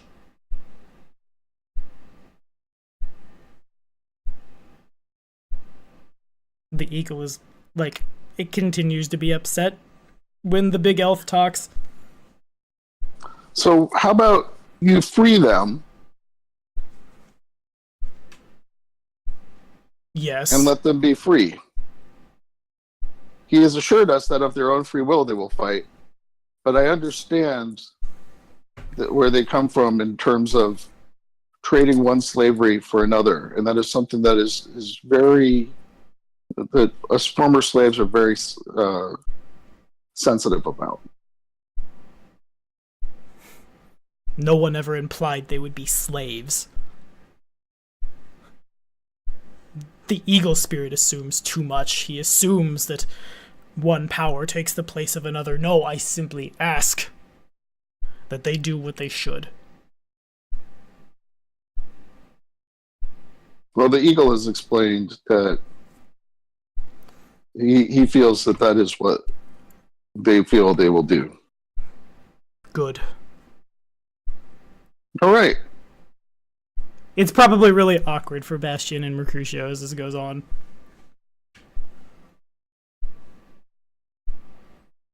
So, we're in agreement here. The elf nods. The eagle...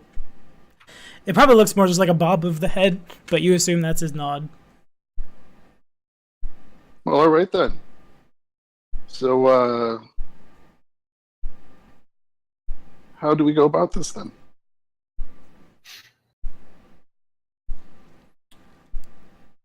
Mercutio pipes up at this, and he like pulls a really poorly drawn map out of his like back pocket, slams it on the table, points at like what you assume is supposed to be the Taldor Kadira border. Is kind of just a line drawn on a piece of paper. First, we gotta stop these guys crossing our border. This guy over here, pointing at the big elf, wants us to go back to his forest and we fight from there where he's stronger, where all his forces are. This guy over here, pointing in the direction of Bastion, wants us to go back to where he's from, go through the dark lands and drive them out of the mountains. This guy over here, I don't even know what that is, pointing at the eagle. Mercutio probably actually knows what it is, but he's just kind of, like, he realizes it's a touchy subject and he's keeping his mouth shut. But right here, pointing at the border, this is where the problem is. Frankly, we need all the help we can get. Mustafa and his boys are gone now. We don't have the firepower that we used to. Bastion kind of like... Bastion looks awkward. The elf looks displeased. We need to secure our own house first. If you want to go to Casimir, you can go to Casimir. If you want to go with any of them, you can go with any of them. So you're saying we need to take control of Taldor first? That would be a logical conclusion, yes. And Sebastian, being from the north of Taldor, does it make sense to you that we should secure our own so that we have a base of operations? He nods. Okay. I am simply under orders from the Queen Mother to bring back all of the help that we can. So you are of the hills and of the mountains, and I am one of the plains and the seas and the cities. And it seems that our battles are in different battlegrounds. It is possible. Of course, if you help us, we are more than happy. We have a common enemy, we are more than happy to help you. I absolutely agree. Absolutely agree. It's just I wonder what somebody such as myself could do in a full charge, a full, heavy cavalry charge. And I wonder the efficacy of your magnificent cavalry. He beams charging at this. charging down the streets of Casimir, only to be stopped by a donkey and a cart. It seems to me that if we were to disrupt Taldor's inner workings, and Casimir is my hometown, and perhaps we can bring the machinery of war to its knees. We can make the oppressors suffer in other ways, and that then open their flank to the cavalry charge, so to speak. Bastian mulls it over. The Queen Mother will want something from this rebellion. Absolutely. We are willing to help you, but we require assistance of our own. We have not been as lucky as you. What is that? You have a nation. We have a mountain. Troops, funds. Troops and funds. Whatever it is you can send. We are not enough.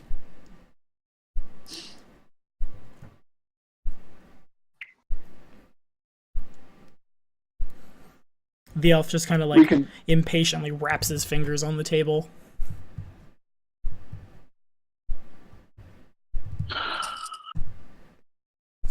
Elf, I think your undead dragon girlfriend is outside. We're talking here. He doesn't say anything. Of course he doesn't. And Pug doesn't really care. So we can... I know that for sure that we can drain the enemy of their resources. That part I am confident of. Now, how do we get you resources? What do you need? Do you need men? Do you need materials, weapons? Both money? would be nice.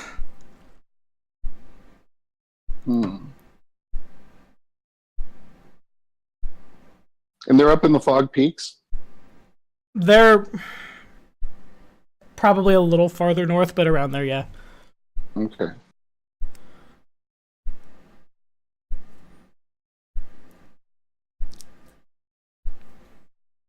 I don't know, guys. What do you think?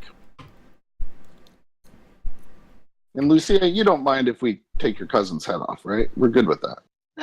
As long as you give him a fair combat trial by death, I'm okay with this. How about The we Chelish just dog give will them- die like any other Chelish dog, Serenray or no. Bastion Right. slams his gauntleted fist into the table. Everyone seems to pretty much agree with that notion. Right. The like faintest like bad anime villain hint of a smile crosses the elf's face, and the eagle like flutters in assent. Not innocent as in go up, innocent as in he agrees. I realize that's an awkward way to word that. Yeah, you got to be careful with the Eagles. So, Lucia, I'm afraid that the best we can offer you is his dead body. Maybe. Well, if After Enderling's done eating. I have no issue with him dying. He went there, make his own fate, and he have to deal with such fate. I mean, if you're worried about fair combat, we can just lock him in a ring. Mm-hmm. With the one-on-one. If Yarva is going to, if Yarva is to prove his might, he needs to be the bigger competitor here to prove he has the right to live effectively. Oh, poor Yarva. Yeah, I mean, sorry. Yarva want Lucia dead. You kneel? Dead. You kneel. Your cousin, not your apprentice. Jeez. I mean, you may want Lucia dead. She is at least being nice enough to give him an honorable death to a certain extent. How about I let him see my face as I slide the dagger in between his ribs? Anyway, it's neither here nor there. What do we have that we can offer our ally? I've already explained my plan to you all in terms of what we could do with Casimir and the shipping and stuff. What resources do they need exactly? And again, it's men and weapons. Okay, so how about we give them a portion of the trade goods that we get? It's possible. It's with Kadira liberated, you guys do have a very, very lucrative trade partner immediately to the east. The Empire is not poor. It's just we're a little understaffed now that the Cult of the Dawnflowers left. Mm-hmm. As long as we give them a portion of the resources we have, will that do, Poe? Yes, dogs, that Yeah. will do. Sebastian has spoken. Now, turn to our fine scaled friend. You're out. Are they outside of the borders of Taldor? They who the elves. Yeah, and the lizard. They're people? kind of like smack in the middle. Are they at around Keonan? Is that Yeah, where the yeah, black- yeah. Southern okay. Kynan. Kynan. You guys would know. It's even through all of this, there's been a demon living in the southern part of the forest through like empires conquering and doing empire things. And Taldor's just kind of stayed away from there, and now, especially judging from the fact that someone seems to be carrying that demon lord's weapon, it would appear that this guy has killed him and taken his land, essentially. Right. So you, Master Elf, Yes. you're who are your enemies at your frontiers at the moment? My land is surrounded by the Empire. My bodyguard can't survive in the cold. It's cold here too, but you guys have heard a lot of rumors about the amount of snow that's falling this far north, and it's bad for lizard folk, certainly. Right. Tommy, point of reference on the map. Is it the Lost-Man Plains? It's, what? I am just looking at the map. Firani Forest. Yeah, the southern part of Ferrari Forest, where, like, the Witch Bowl is.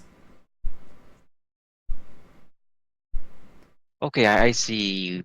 At the bottom of that black circle. Yeah, pretty much. I see where it is now. Okay. And the Arcadian peoples, where are they? Where are they enslaved? Everywhere. Wherever the Chelish are. Hmm. The Chelish enslave whoever they can get their hands on. It has You're not been telling hard me- for them to get their hands on the people of Arcadia. Yes. No, I get that. Are there concentrated masses in certain places that we could work to free? I assume your border now, if the Chelish are attacking. Hmm. Of course, we could always fly to Arcadia. With the wind and the ice and the snow, I wouldn't necessarily advise it unless you are... He looks across at the eagle. Extra special. Oh, he's special.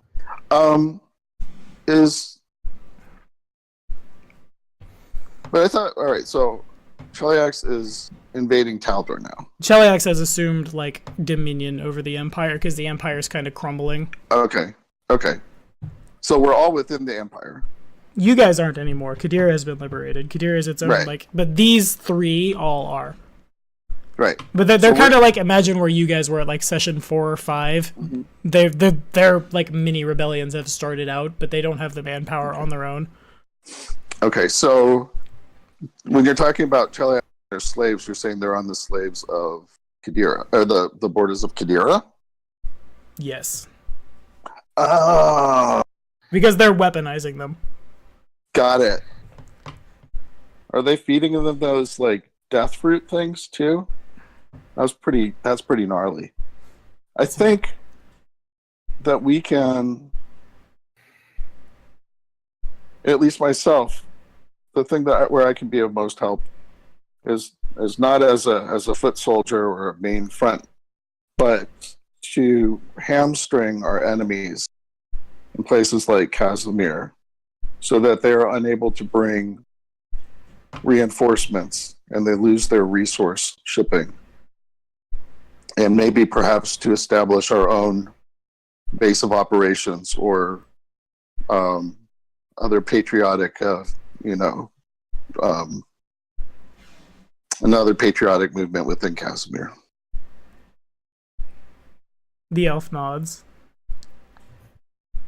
There are many proud Taldorans there that have never quite kowtowed to the throne in Opara. Good.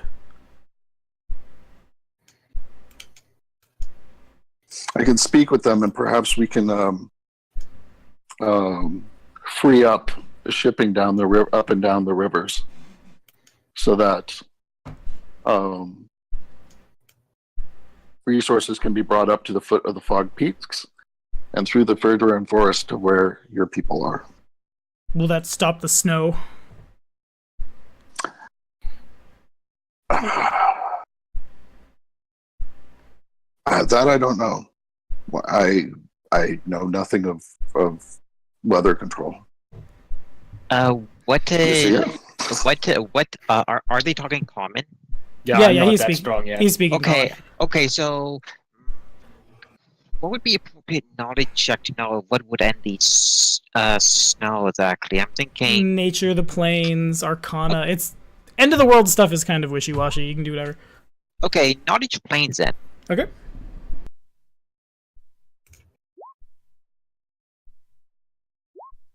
Not working with me today. Not 34 planes.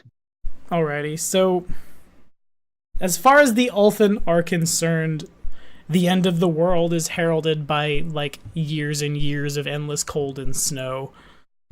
As far as stopping it goes, powerful enough people who can influence nature could go there.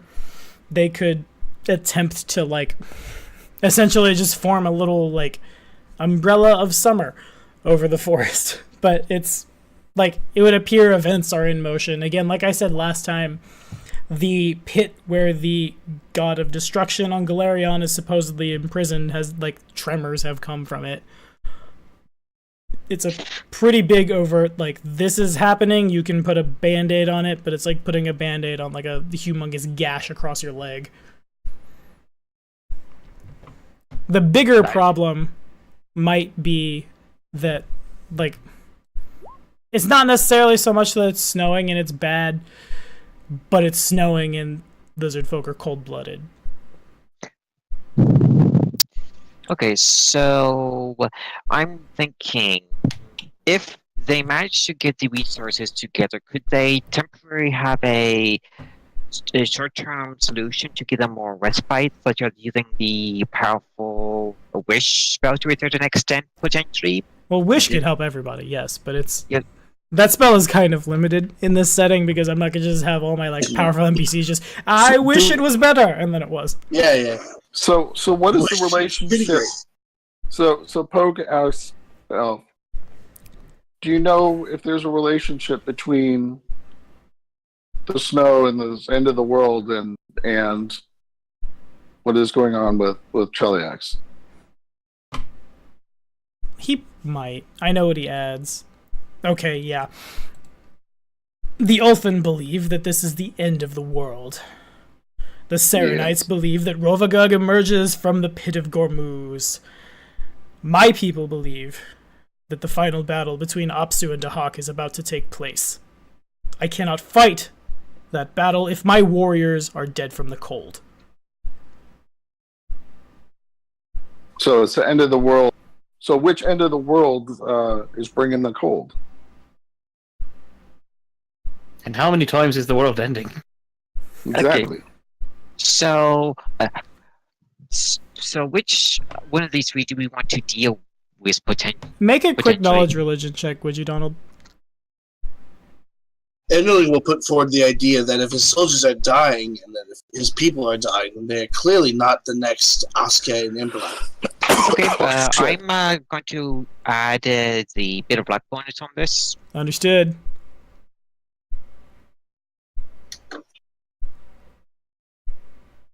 So 30. Nice.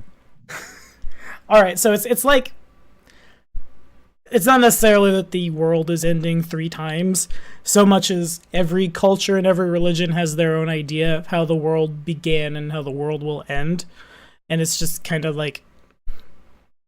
It's almost like playing the telephone game with mythology. Right. So- Everyone believes it's happening their way, but really it's just like it is happening. Okay, so is it possible to put all these stories together to see what is a common factor among all of them, so we can figure out what the root issue, then fix it by that means potentially? Yeah, that's certainly possible. Also, I should add, because I forget you're an Asmodean, it's never been revealed. No one knows it, but it's a pretty widely held belief amongst your faith that Asmodeus has always had this plan for how he will eventually reign supreme over everyone and no one can stop it. I guess that would be like your religion's end of the world. It's not necessarily a bad thing for you so much as like the Prince of Darkness will reign in the end. To go even farther, because I realize there's 4, I don't know if the Callistrians care. It's bad. We don't want that to happen, but they don't necessarily have a story. The green faith probably just sees it as a renewal. The sun will set, the moon will rise, life will continue, and Enterling obviously as the Ulfin.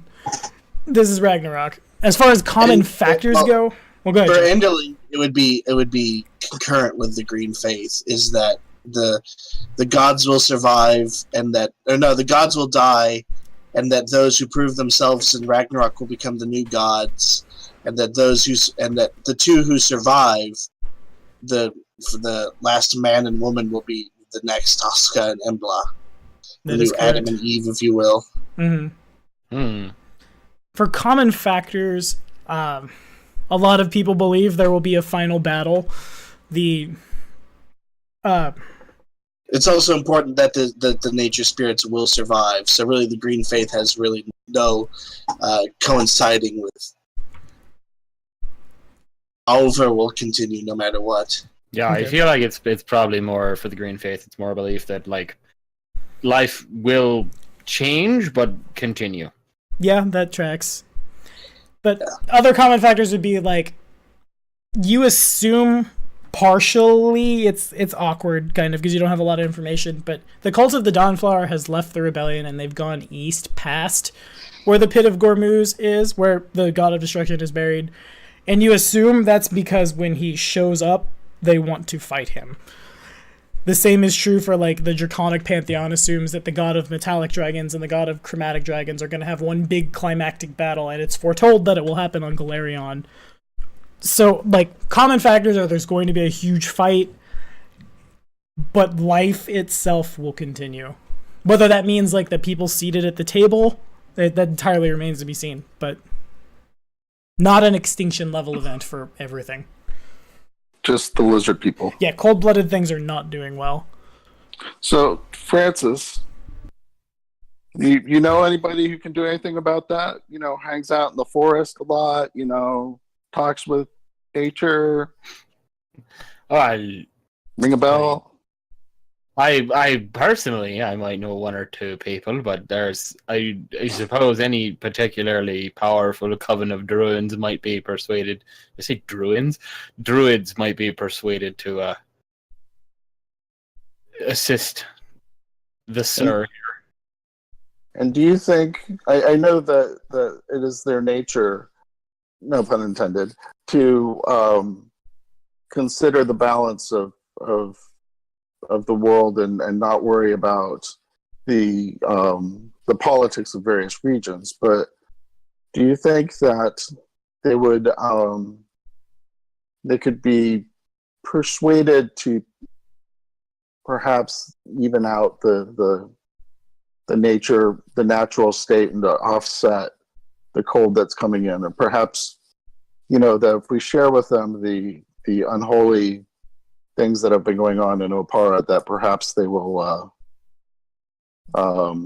side with us in our effort to restore the natural balance. Certainly, I think if humid areas are freezing, becoming frigid, then if cold areas are becoming hot and barren, there's certainly a precedent for the restoration of balance in those areas. I don't imagine it would be unfathomable to reason with a coven that, or a circle that there, like, some action must be taken in regards.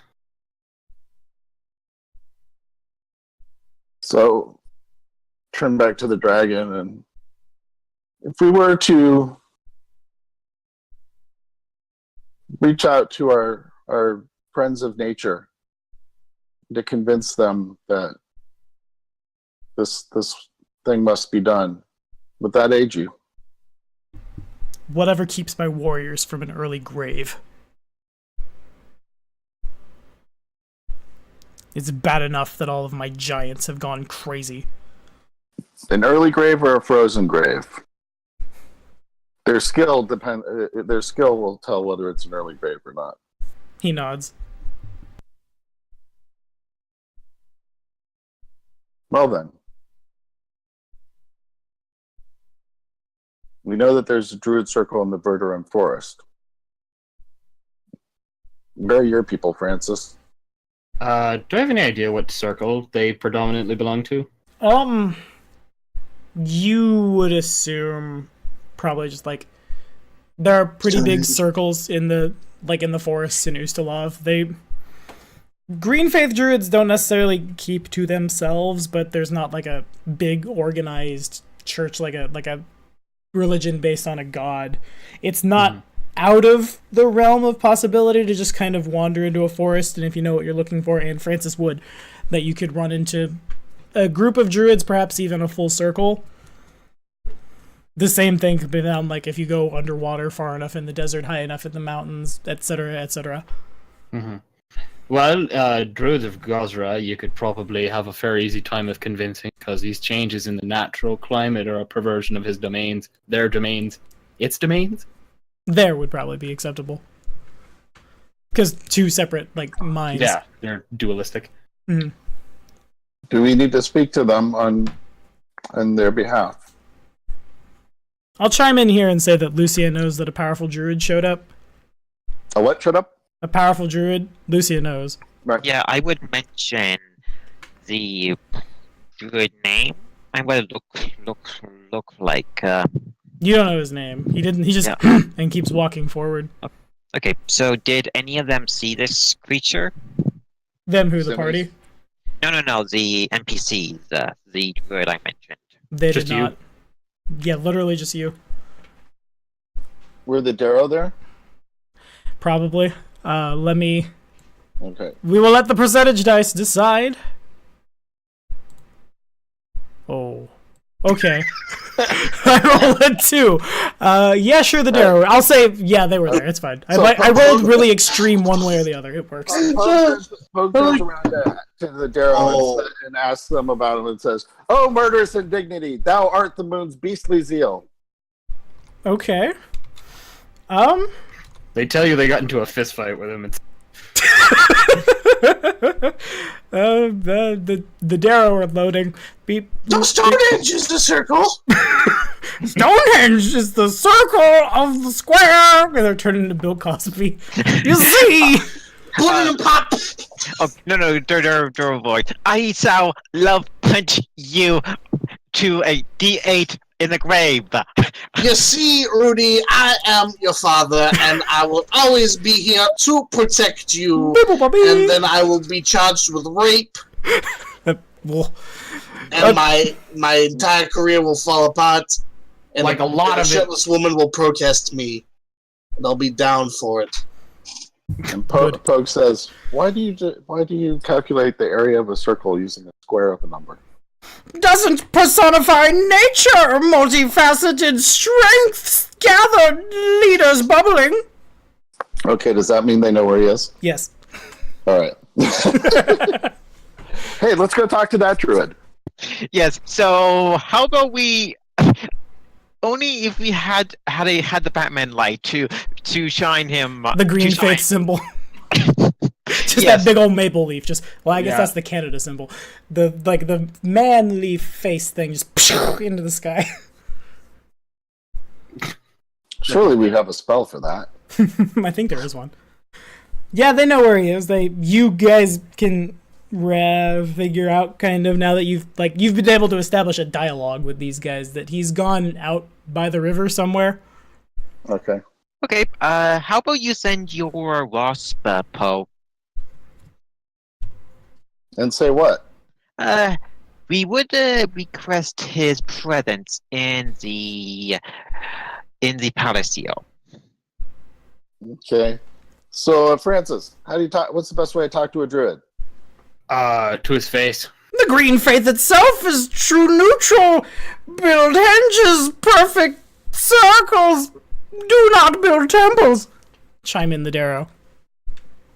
All right. Well, why don't we go down and see him? They That's nod. probably best. All right. Francis, I love fans. this is- All right. What? Francis, I think that this is your home forest, so to speak. So That I should talk to. lead the way. Yeah, let's go.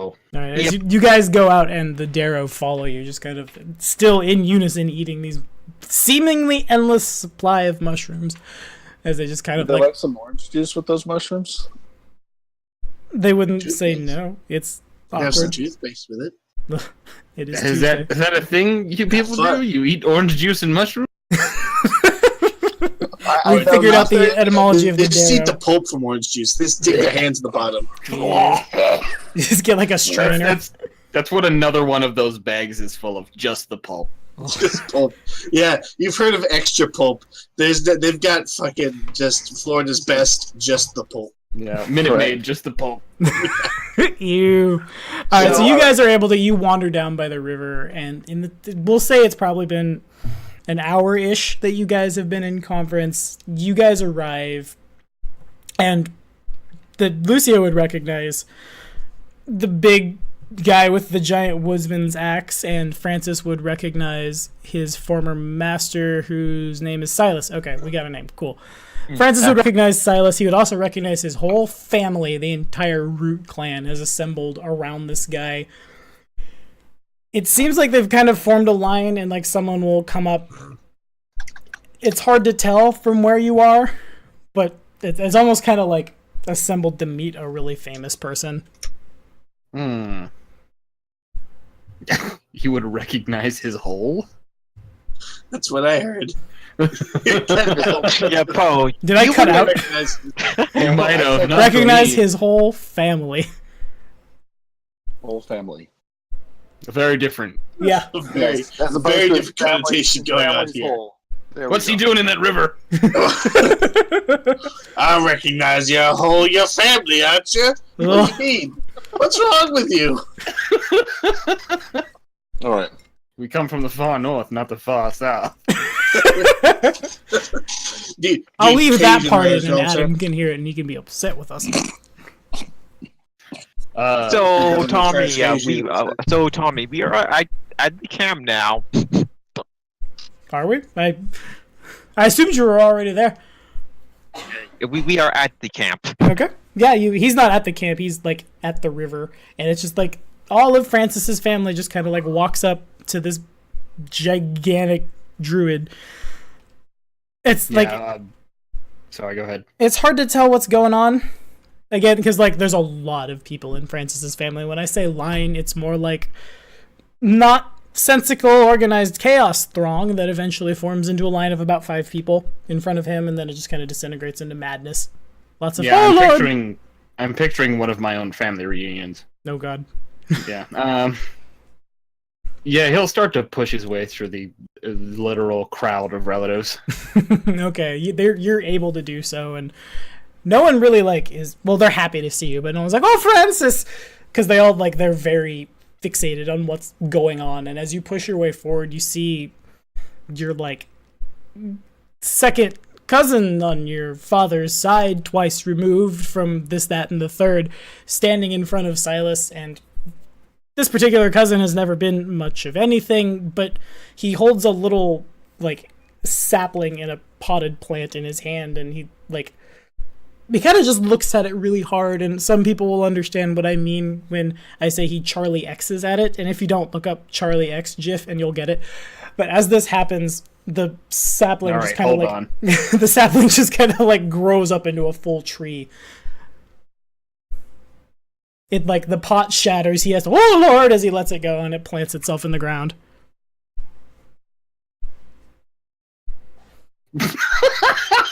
I feel like I have to put that in chat because a lot of people might. Oh, that's not the tab I wanted to move. Okay, Francis, as you go forward, Francis, I trust you will know what you have to do. So whenever you do any sort of skill check rolls or any roll, you have a 1d8 luck bonus. For Oh, one roll. perfect. Thank you. Yeah. Yeah. Yes, and this is, and I used up all of my first level spells for the day already. You did it. All right. Why is he doing this with this plant? Who? It appears that like your cousin, who again has never really amounted to much, has learned the like advanced intermediary nature of druidic magic. It also seems to be like, as you get a little closer, you see all these trees just kind of sprouting up from everywhere, and it seems to be that your entire family, literally all of them, have the gift. Jesus Christ. Except for you? Well, no, I have the gift. He's been casting the thought- gift at your enemies this whole game. Yeah, Okay. it's kind of my whole shtick.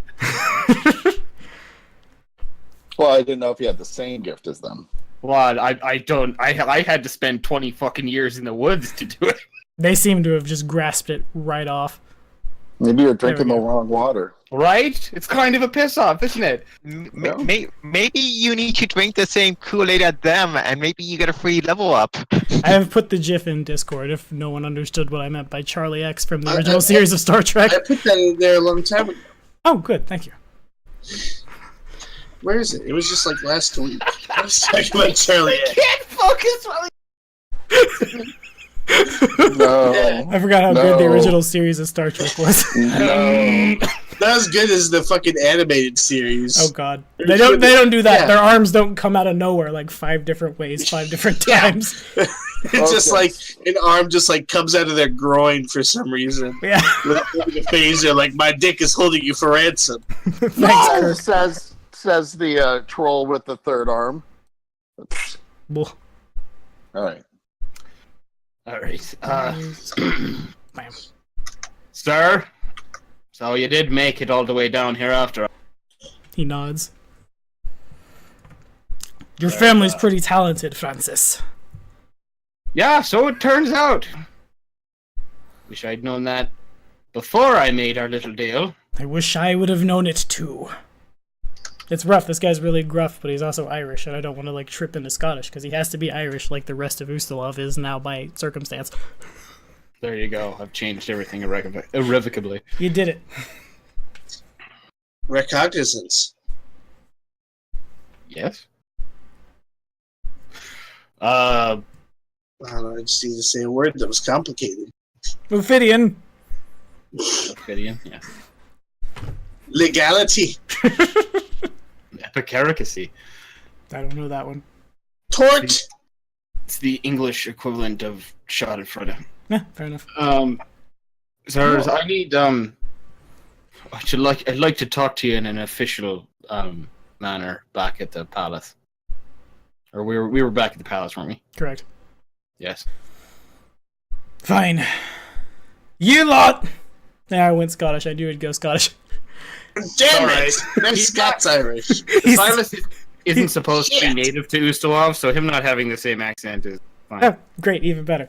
Make You it lot check continue out, what it Tom. is you're doing. I'll be back. They'll all just, okay.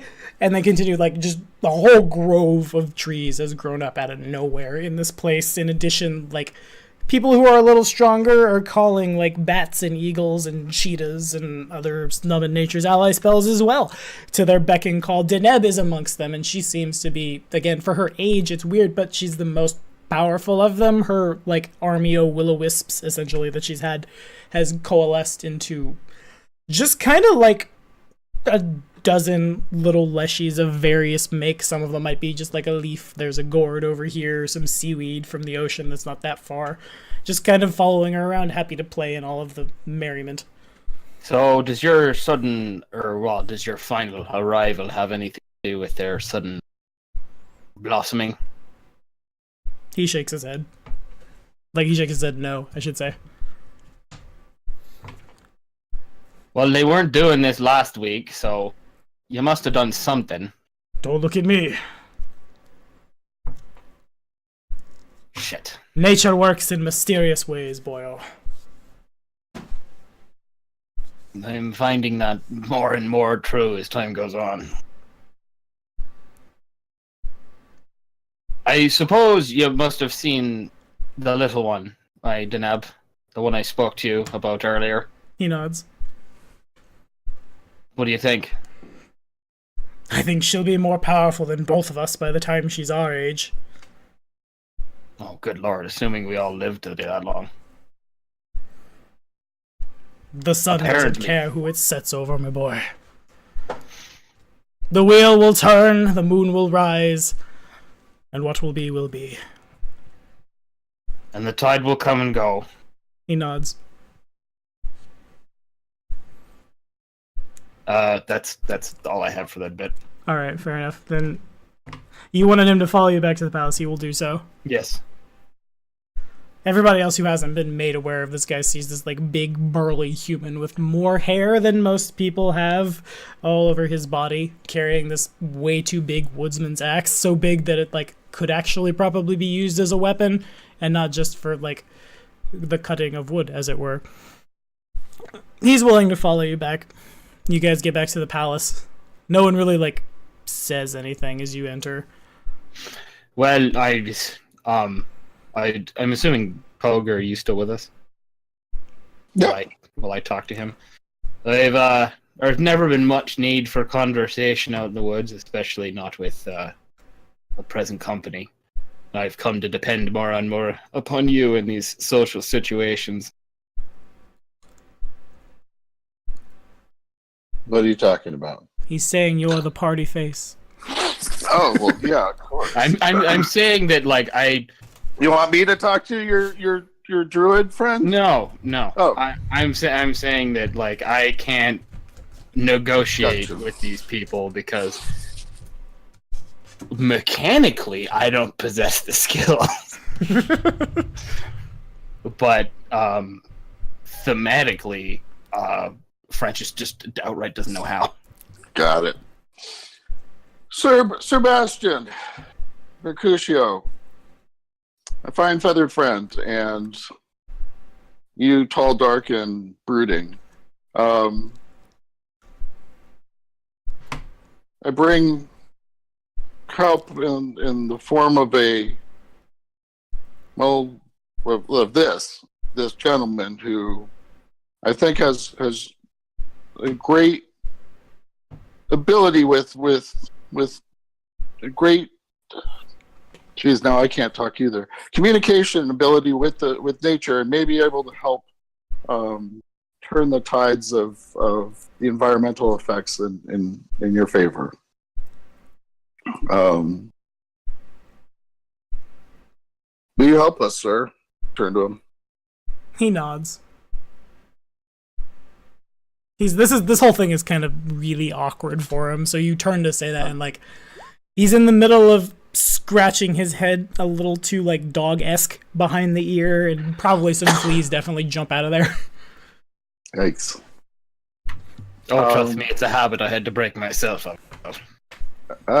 Thanks. Talk about TMI.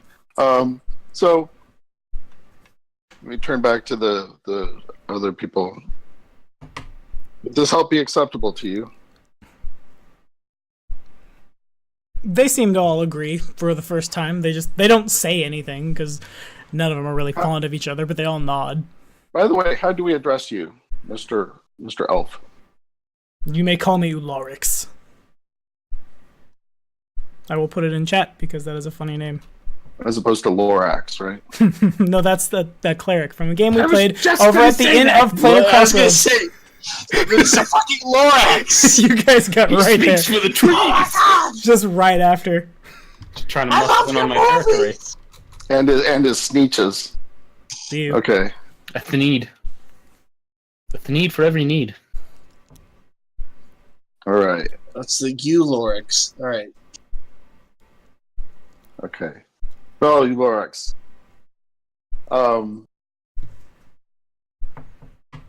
Then the druids will send help to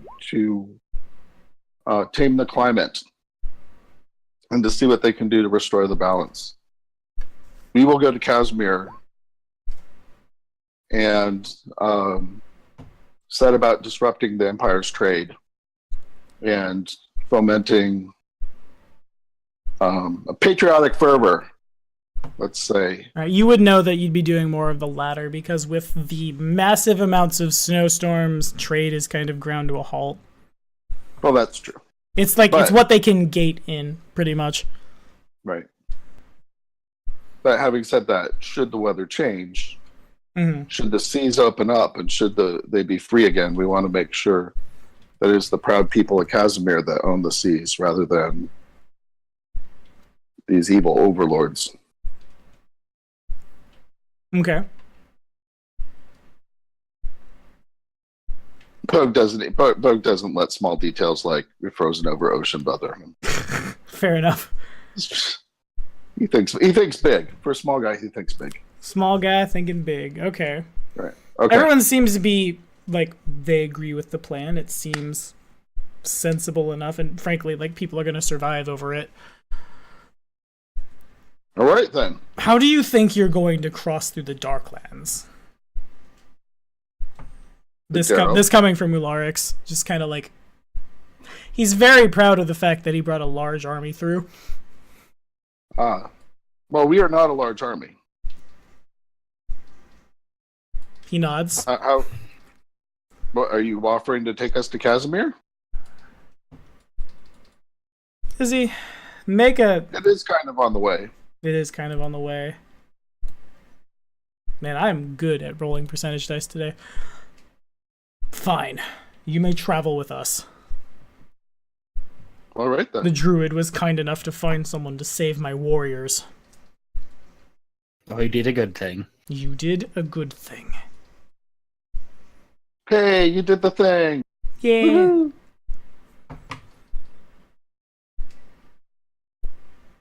If there will be nothing else, he looks at Bastion. Bastion just kind of like winks back at Ularix. The eagle is still uncomfortable.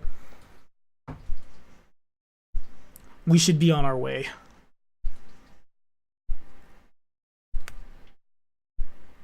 All right then. Everyone just kind of looks at you guys.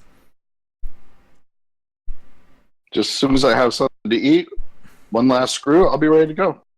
Enderling is quiet, but he's very, very ready to leave. Okay. I'm curious. Yeah, I'm just going to explain to Silas exactly what it is we need him to do. And then... Sounds good. Did Golden left with the Dawnflower group as well? He did not. He is not a member of the Cult of the Dawnflower. He is a elfin pagan. He is pretty much the opposite. Okay, so if he's probably wandering around Kithir somewhere. Okay, so if this is the last night, effectively, before we go to Casio, Lucia would probably see if Golden want to go out for a drink with her at one of the taverns. Alrighty, roll percentage dice. We'll see what happens. See if you can find him.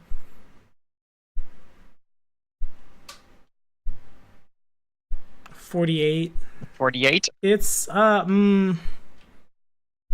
you find him and about a dozen of his fellow warriors, still surrounded by, again, Draugr that they've pulled off the bone ship.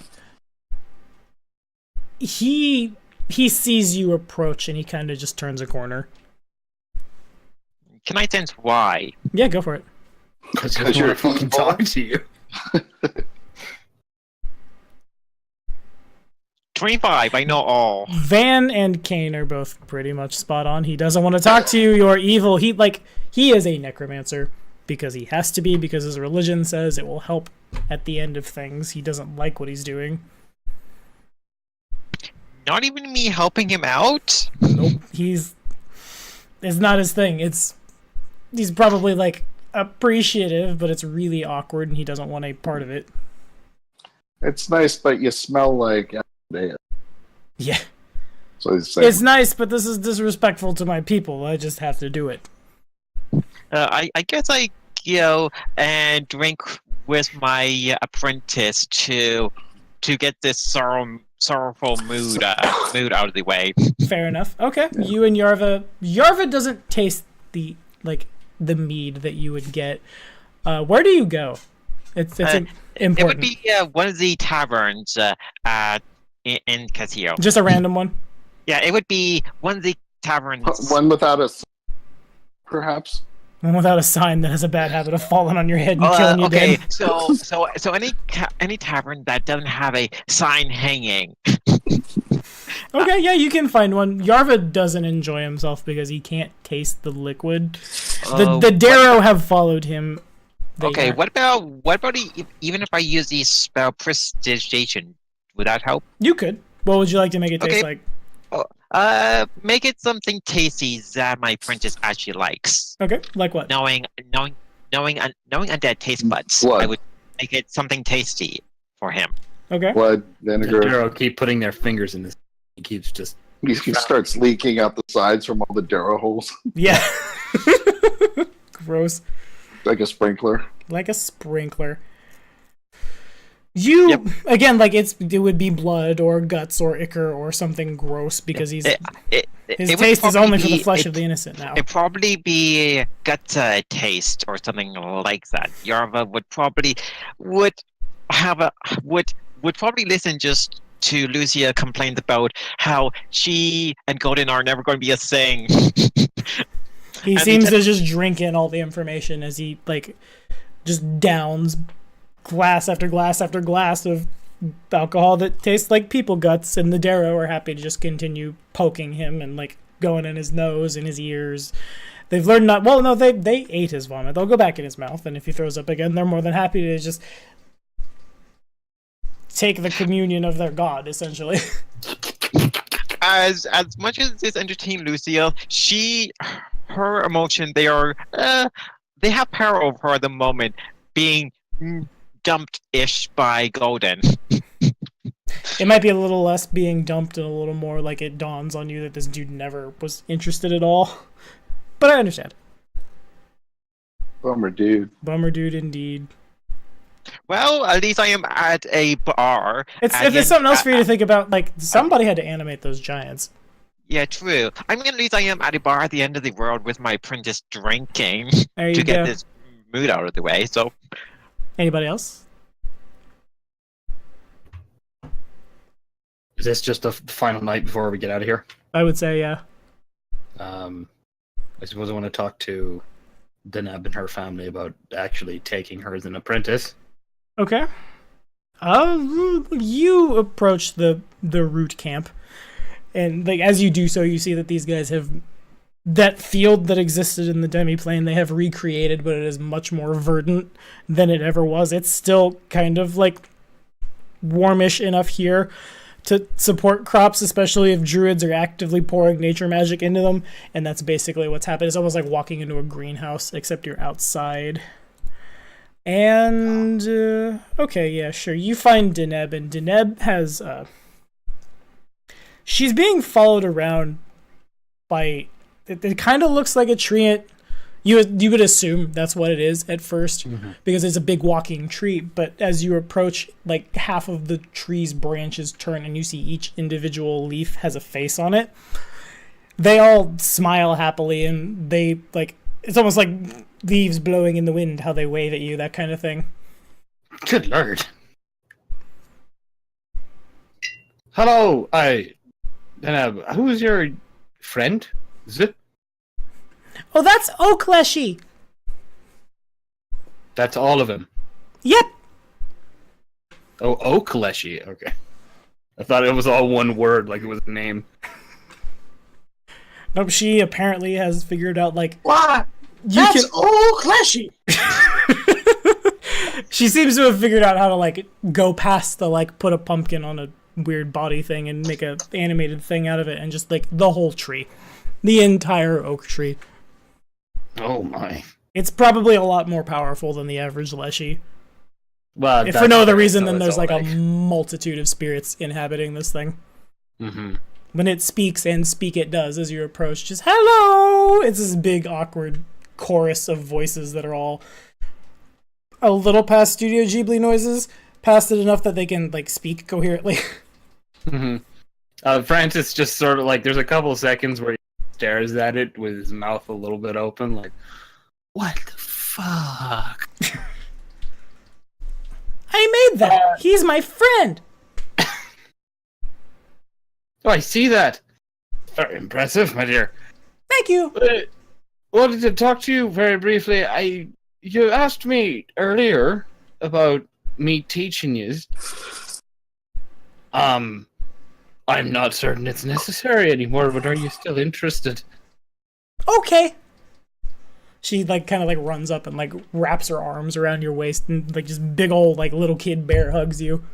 Okay, and he'll hug her back. But we should talk to your ma and your pa real quick first before we go about doing that. All right, they're not that far away. They're probably close enough to see this whole thing go down as they're actively like summoning, like casting summon cornfield 1 and just like food everywhere.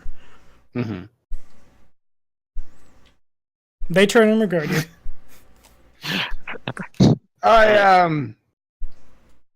Oh dear. Should I give them? Are we running with them having Russian names and Irish accents? Irish names and Irish accents. Your call. German names and Indian accents. Japanese names and South African accents. Indian Okay. names and Martian accents. So I'll just What's a Martian He's got a moon accent. You know what that sounds like, right?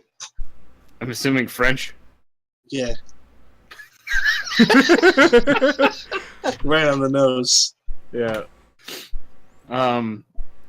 Okay.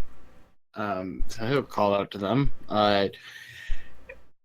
Yvonne! Tanya! Can we have a word? Of course, Francis! What do you need, me boy? As they both just happily run over to you. Oh, my boy, I'm definitely older than him. By like probably 15 years. He doesn't seem to realize. Okay. Yeah. Most of these guys aren't particularly bright, but they seem to have figured out how druidism works. They're, high wisdom, low int. Yep. They're real nice. They're not too clever. Well, I'm sure as you may have known, your daughter here is quite a talent. Oh, she is. Apple of her father's eye. Oh, yay. She's asked me, on more than one occasion now, if I'd be willing to teach her, just to take her under my leaf, as it were. Oh, that's wonderful. Did you hear that? Little Deneb's got another person to learn from. Oh, this is the most wonderful, happiest day of our lives. They hug each other like awkward, like happy parent hugs. They seem to be a little lost in their own feelings. This is a lot different than from how it happened for me. And I wanted to just make sure it was all right with you. Be teaching her. Oh, please. Make her as strong as you can.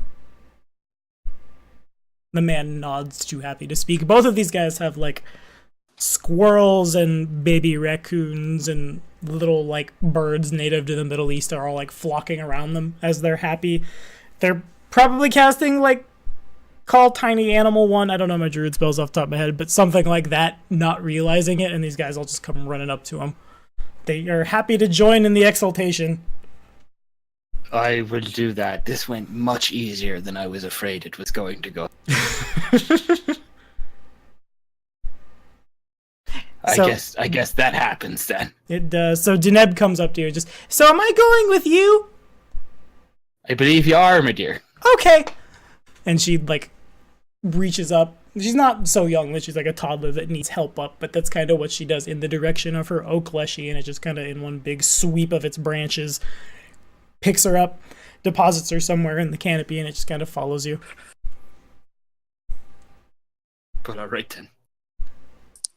I guess I'll go back and we'll get ready, or I'll make sure that she gets ready, and then I'll go and I'll get ready, and Alrighty. we'll be ready to leave on the morrow. Understood. So I haven't heard from Van. I haven't heard from Joe. Tommy, quick question. With all of us leaving camp, would you say I could bring Yarva with me, or does he just stay at camp to do leadership NPC? I mean, he won't be on the board in combat. Okay, good. Neither will Deneb, but they can come. Okay, good to know this. You do realize that if you bring your friends, they'll probably get killed. Says Pogue bitterly about Nero. What Enderling is doing? Mm-hmm. Frankly, Enderling is not comfortable speaking to anyone he knows. Okay. So I mean, really, Enderling is probably like, Is there anything that needs to be done that a large, strong body can do? It's entirely possible. Well, then Enderling is doing that fervently over and over again, far beyond what needs to be done. If it's like having wood, then yeah, he's just chopping firewood fervently. Okay. People are still like rebuilding buildings all over from like when people fell off carpets to their death and maybe crashed through a roof or two on the way down. That kind of thing is still going on because it's pretty widespread. Then yeah, Enderling's like bringing like adobe or sand, bricks or logs, like whatever they need that's heavy and they can't carry by himself. Just like oh no, that's way too much adobe or logs or whatever we need. We don't need that much, and Enderling just ignores them as he continues to bring them more and more stuff, just to work out his anger. Okay, fair enough. Pogue. Okay. Well, Pogue stops by Enderling and says, "Hey, man, me and Sebastian, we're going to go get drunk off our asses and talk about his people's mating rituals and you know, the other side of war stories. You want to come and get drunk and sing and dance?" Okay, then. Carmen just looks at you and just, not while there is work to be done. Oh, I'm going to work it. Believe me, I'm going to work it. And he takes off. Alrighty. Okay, well, if that's everybody, the night passes uneventfully. Eventfully, but like no one gets attacked. There's no further news from the Empire. You assume skirmishes continue. There's no further news from the Cult of the Dawnflower, which is kind of it's foreboding, I will say, because they if they decide to come and attack the nation they just freed, it might redeem them in the eyes of their goddess, and it's definitely something on their mind. The next morning, pretty much as soon as you guys all wake up and get together and stuff, Ularix and his army has assembled inside the doorway is wrong, but the passage down. It's about a day straight down before you're in a layer of the Darklands that you can travel through, and then it's through the Darklands. It's probably maybe 45 days, depending. The Darrow all follow you, and as soon as the Darrow get underground, they stop eating their mushrooms, and about 30 seconds after they quit ingesting the mushrooms, they all just kind of shake their heads, and they seem to regain their composure. A lot of them immediately wipe the Yarva skin from them. It becomes apparent that it is the mushrooms that was inducing the craziness. We will resolve what happens in the Darklands at the beginning of next session, but to do that, as we call it a night here, because this is a good stopping place, let's get a percentage dice roll from the four of you. 77. Alrighty. 94? Donald has a 94. Oh, man. 96. And Pogue shows it up. Joe, and Enderling modestly follows up with an 88. You guys are probably fine. Congratulations. I won't test Kane's Gug volleyball theory on the party. And that is where those are good enough rolls. I'm going to say that the time passes and we'll kick off the beginning of next session in Casimir.